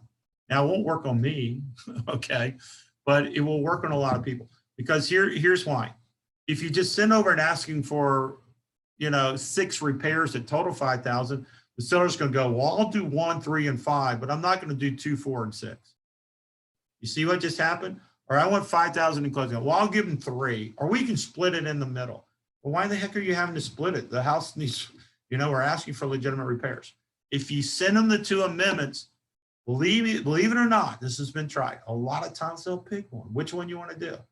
Well, we don't have to worry about doing the repairs. And maybe you make one a little bit like maybe the repairs is $6,000 worth, and maybe the money is $5,000, and we know you could really do it for $5,000. They'll pick the $5,000 every time. Or if you just want the repairs done, you want them done by licensed contractors. They have to be. Okay, it says workmanlike quality. Plumbing can't be done by Uncle Bob in a workmanlike manner if he's not skilled to do it. Okay, so you're always protected by that. So there you go. So that's another little tidbit. Let me hear an aha. Aha. Okay. Somebody. Aha. All right, great. Ah. Oh, nice. All right. Pay attention to nonverbal cues. I'm not big on this. All right. Because first of all, COVID, you can't really do it. But like, they say if somebody crosses their arms and stands in front of you, they're standoffish. Can I tell you, when I stand a long time, I cross my arms just to stretch my back. Okay. All right. Sometimes people say, like, when they look like they're not smiling at you and you're talking, they're disagreeing with you. Well, I'm intensely listening. When I intensely listen to somebody, I'm not smiling. I looked in the mirror at that. I've had myself recorded on that. So I know like that applies 80% or 90% of the time, but there's exceptions to every rule. So I would be careful with nonverbal cues. Okay. Right now, present your offer, email, confirm receipt, check in for questions, and improve offer. Okay. So I will tell you, if you haven't heard back on an offer and it's getting close to your timeline, the first thing you should do is say, look, I'm just going to be honest with you. My buyers talked about this. I love the house so much. We want to improve our offer. What do you think is the best way to do that? And you can find out right there if you're being shopped or if somebody else is about to get. Well, it looks like we're going to have $5,000 more. Well, let me talk to my client right now. We'll give you, and you call your client, client said, what's it going to take? What do you want to do? They're going to get 5,000 more and you have a chance. Okay. So improve the offer is very important. If you notice you're getting close to timeline, are there multiple offers and you haven't been chosen yet? Because somebody's working on something better than yours. Make sense? Because that's what's giving the seller pause. You got to find out why aren't they responding quickly. Let's go here. You can read all this if we don't get through because we're getting close to time. Focus on the customer's needs, win-win. We talked about taking a break. The other side is confrontational. Like, my client's not going to go for this. This is insulting. Why would you ask this? That's not fair. Can I tell you, I laugh inside when somebody tells me it's not fair. It's business, okay? It's business. It's not personal. And so it's not going to be fair, okay? So you have to understand that. I'm never going to be disrespectful to another agent and say, you're stupid, you shouldn't say that. But I just will say, look, it's what my client wants. Remember, we are facilitators of a process and say, you know, I understand. I am carrying out the wishes of my clients. Be careful on the outliners, like we talked about crossing your arms. As normal posture for like me. And since listeners may not smile, you can lose people when you talk longer than 60 seconds. Exception is like when you give a lecture. Maybe I didn't lose you guys. That's me, a little smiley face. I don't have any hair. I used to before I got in this business. Identify tactics and counter tactics. So bottom line is my client has asked, all requests be in writing. I don't like this whole telephone conversation negotiating because you are not part of the decision. You are a facilitator of a process. You need to present what the other agent's telling you.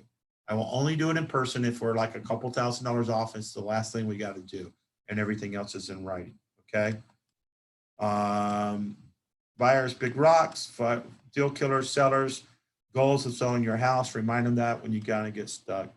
Summary, where we are. We talked about my client will do this. My client will do this. My client will do this. Will your client do this for us or do this for my buyer? Stay professional. First buyer's contract could fall through is what I meant to say. So if you don't win a multiple offer situation, if you're a buyer, you absolutely want to see what it takes to get into a backup position. Because the bottom line, if that falls through, you are automatically pulled in. A seller does not have a right to terminate a backup offer. As soon as that primary goes, you are engaged, okay? They would be in breach. And people don't understand that, and that's the broker hat. And I can explain that further because they're probably confused some people. The more counters it takes, the more likely you don't get to agreement. So you need to get to agreement pretty fast. Going back and forth usually stalls. Lower than list price offer is most likely being shopped with every agent that has already showed the property. That's what we do. If you throw something in and it's like 275 on a 300, and I've had 20 people see the property the last couple of weeks, I'm going to absolutely let them know I've got an offer in. And I'm saying, look, my client is looking for something above 275. Okay. And I can do that. All right. So these are some of the different scenarios. I want you to read these at your own time. Talks about different scenarios. I put some thoughts here. Remind buyers that if they're a couple $1,000s apart, that every $1,000 is only $4.30. Okay. And what I've done one time is, like on this, I said, look, as a closing gift, we were like, it was literally $2,000 apart. And I'm not going to give my commission, but I said, look, I'm going to give you a gift card and I'm going to pay your first year mortgage difference on me. And it was like $8.60 plus 10. It was like $90. Okay. Are you going to do that for us, Doug? Yes. Okay, we'll do it. And of course, you know, if you know they're really stuck, you have to be careful, but is it really worth falling apart? And I've seen deals fall apart for less. So I think that's let me make sure. I think we got through it.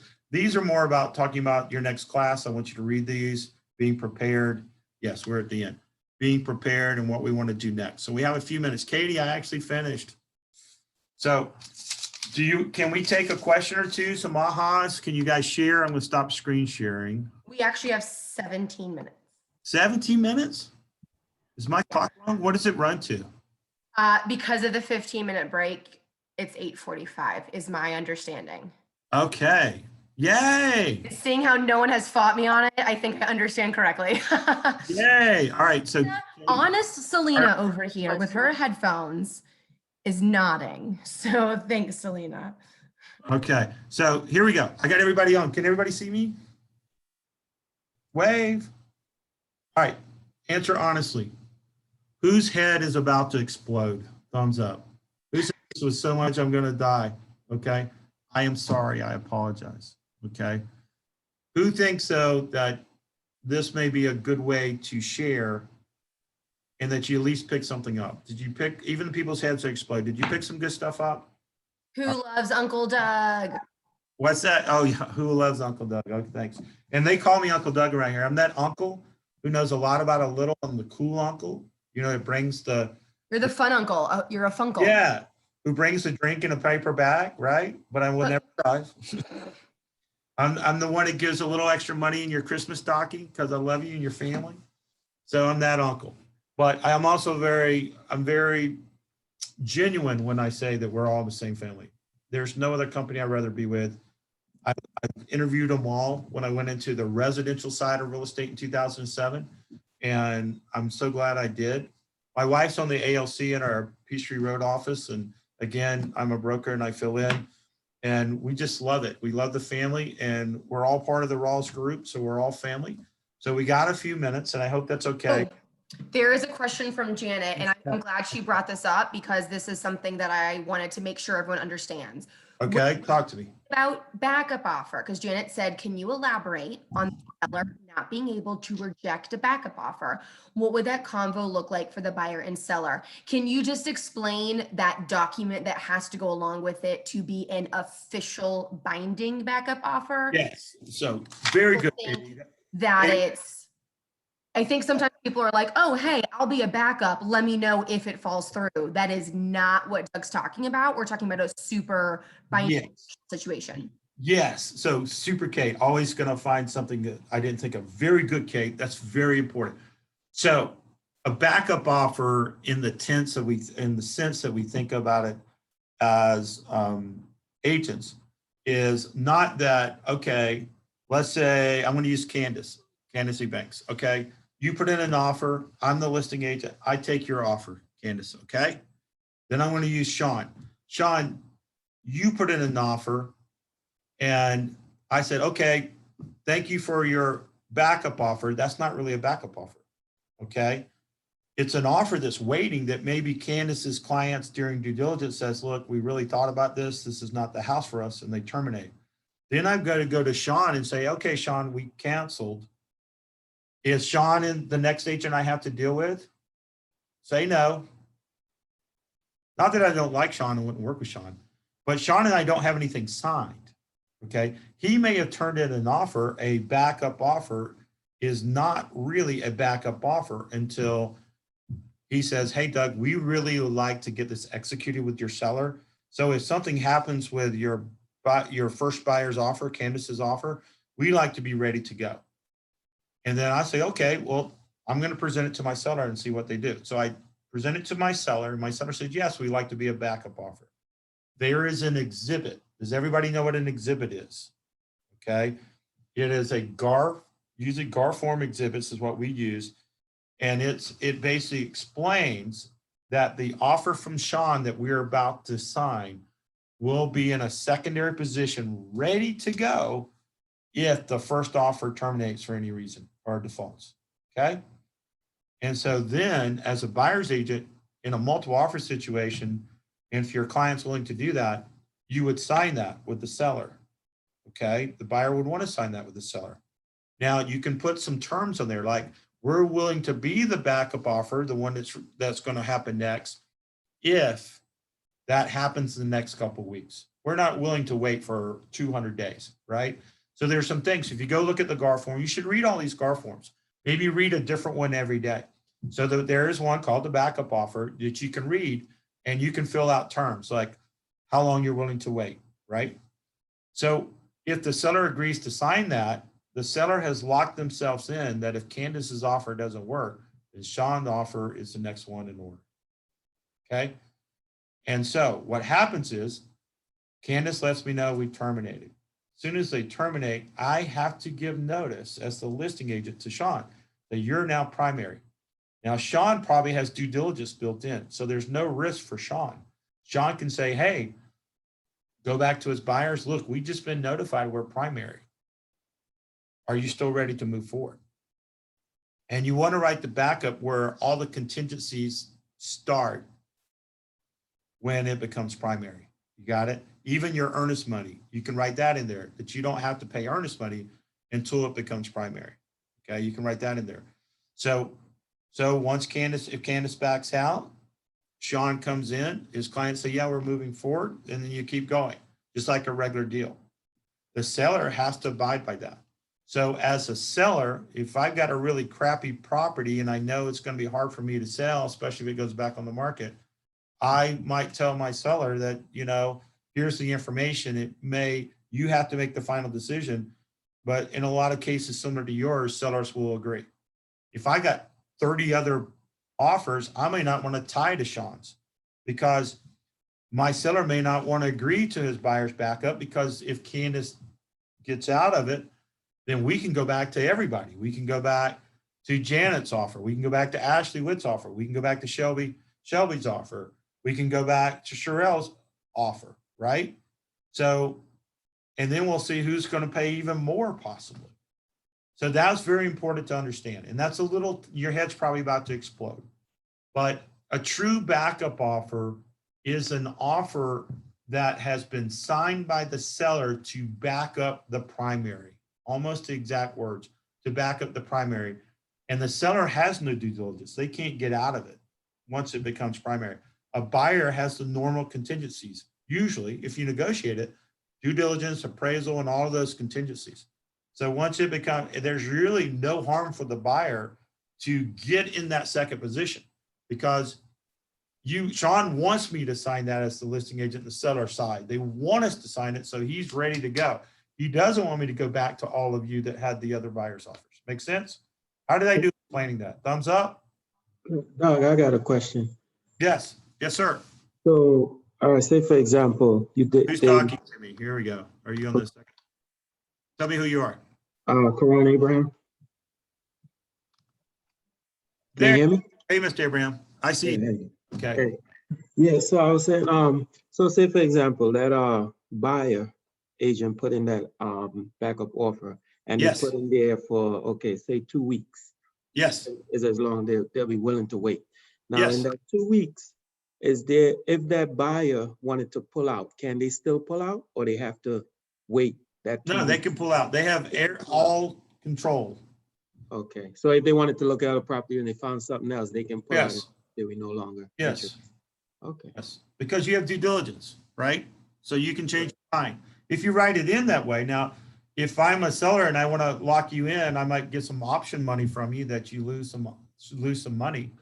Like earnest money basically is to be applied to the purchase. Option money, I can ask for option money and say, look, I'll let you be number two, but you're going to give me $5,000. That if you pull out, you know, in this time frame, because I took you as a backup, you're going to be penalized. So as a listing agent, I might write that in. But yes, you shouldn't have, if a regular backup contract, you are fine. You can leave at any time. You just give notice. Okay. Okay. Thank you. Okay. Now, once you become primary, you got to go by the contract. Does that make sense? Right. Yeah, that's understandable. All right. Good, good. Hey, Katie, let us know when we're down to 5 minutes, okay? Super, Kate. Thank you, Kate. Stand by. Sorry, I was trying to unmute. Okay, let's see. Where are we at? 7 whole minutes. All right. Or let us know when we have 2. All right, some more questions. These are good questions, and I think you're thinking. So thank you. It's important. Don't be one of those agents that just do the same thing all the time, every situation, the same thing. Do we have time?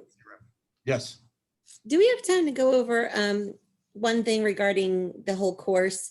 I'm just trying to get clear. Is this Saturday our last course, the morning session, and then we're testing in the afternoon? Is that right? No, you have morning and afternoon, and you're testing right at the end of the afternoon. You guys have tests? And how long is the test supposed to take? It is 50 questions. I've seen people finish it in 20 minutes. I've seen people Okay. take 40 minutes. Mhm. Is Do it I get to multiple see- choice? It is multiple choice for almost the entire thing. There's a couple very short answer, so that's why you won't get your score back immediately. Please do not email me on Saturday afternoon. I will be watching football. You will get your score likely Monday or Tuesday. They do have to look at the not like the short answer responses to score you. Nice. All right. Okay. How are we gonna receive that? Is it gonna be like how? Because I know they sent out a survey one day, and I was like, I don't even know how to send this back. So how are we gonna be taking the test? Yeah, so it's a website that you're going to get at the end of the afternoon session on Saturday. It's a website. It is password protected. And so they'll give you the password right when it's ready to start. And then it's just online. And then it's, you click done and it'll be like, awesome, we're going to tally your scores. We'll get back. Okay. All right. Any more questions? Anything you're thinking of you want to know? Doug, I just want to remind you to please post other classes that you teach, because I'm in the Buckhead office. And so I don't get necessarily, is there a place to go to find like other offices classes? Katie, you know the answer to that? I know that, you know how everyone's office has their own intranet calendar where it has like, unfortunately, you can only see the ones that you're part of.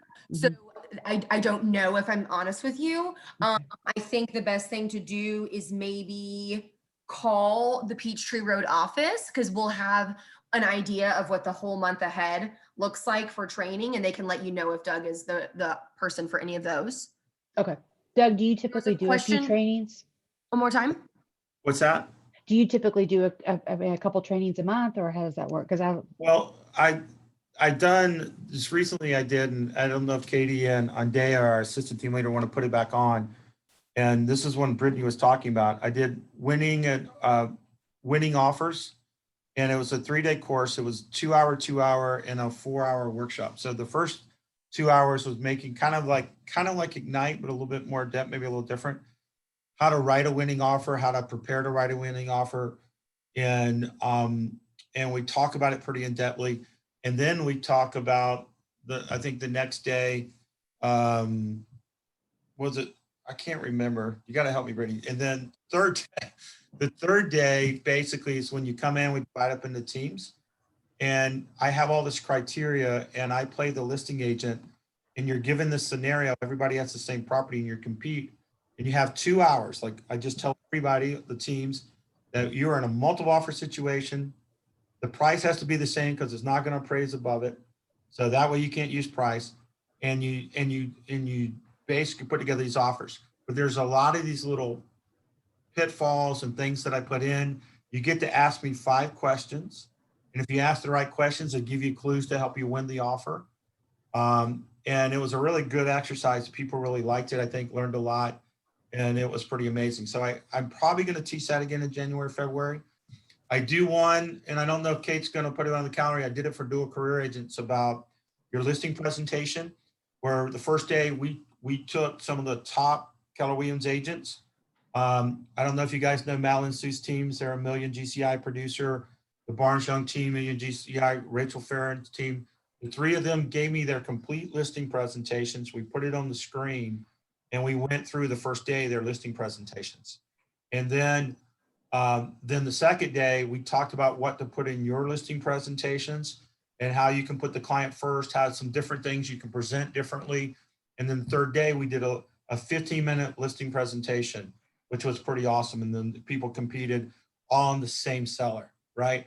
And you got to see how different people have their listing presentations put together and things like that. So you can use that. We're a very sharing family. So they put that together. I've taught make and receive offers. I did a really cool open house class. There was an agent that I interviewed a while back, just because I want to learn more when I was at Family Reunion. He did 40 open houses and did 52 transactions. So I did a class around some of his techniques, added some of our techniques, how to make winning open houses. We can talk about Katie if she wants to put something like that on, if you guys want to do something like that. And I show you how to do a resource board for an open house, how to attract sellers at an open house, how to choose the open house you're going to host. Because I think so many times you just do an open house, and if there's 10 different open houses, one house may have been on the market for 30 or 40 days and only going to get 3 visitors. One house may have been on the market for 5 days and is on a traffic flow, and you're going to get 10 visitors. One house is conducive for door knocking, another house may not be. So how to pick the house that you're going to be holding open and not just sit there and hope things happen, or to do the week ahead. How to door knock. And I mean, look at this face, okay? I can door knock and get names better than the top model because I show up with a gift basket and I look like a door delivery guy. I wear like one of the UPS, not one of the, what do you call them? The courier guys.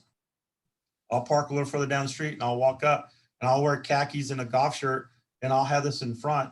And if you knock on the door, I'm telling you 95% of the time, and I have balloons tied to it. And I tell people, hey, how are you? Your friends down the street, your neighbors, the Smiths, are holding an open house on Sunday between 2 to 4, and we're giving away this beautiful basket. We'd love to see you there. Can you come? And then you give them a flyer, and they say, well, yeah, maybe. I don't think I'm going to be able to make it. Well, let me go ahead and register you now because this is an amazing basket. And then most of the times they'll give you, because if you mention the neighbor's name, whatever, I like to tell them that, hey, you might be there, and you get them talking. And then the whole thing is what they say is if you knock on 50 doors and you do it in that manner, 45 are going to open up if people are home, and you're going to get 30 names, okay, that you can market to. So we talk about techniques, okay? So that's another class I did. And I Doug, can I get everyone to cut their camera on and be here because I need to take. You got to snap. Sorry. So Katie, I don't know how we do that. You guys can always text me and I'll let you know. I'm going to be pretty busy next year. My wife's told me we've done some really amazing business. We're adding some additions to our team next year. So I might not teach as much, but I always have 5 minutes for you guys. Always. You're in the family. Okay. Doug, thank you so much for tonight. I really appreciate it. I know all of these guys really appreciate it. You're getting lots of love. I see claps. Being an awesome class. So thank you. Hey, good luck in your careers, guys. I'm telling you. Make sure you I tell you one thing that's made me successful. Do not, I guess, more than anything, do not waste your time with someone that you're trying to make a client. If they're not ready to go, they're not ready to go. Keep in touch with them. They'll happen in the future. Basically, keep your opportunities going. People who get opportunities, Katie's the absolute best at it. Katie has basically one of the best prospectors I know, and you don't have to be a phone. She is. You don't have to be a phone person. It's however you want to get business. You can't survive without opportunities. So find your opportunities however you have to do it. Find them and you'll be fine, because the more opportunities you get, you're fine. If you don't have opportunities, you're not in this business. So the phone's not going to ring by itself. So I wish you all the best. If I can help you, I'm here. Okay. Peace and love. I'm out. Love you guys. Group up. Thanks, Dougie Fresh. Bye, everyone. Bye, everyone.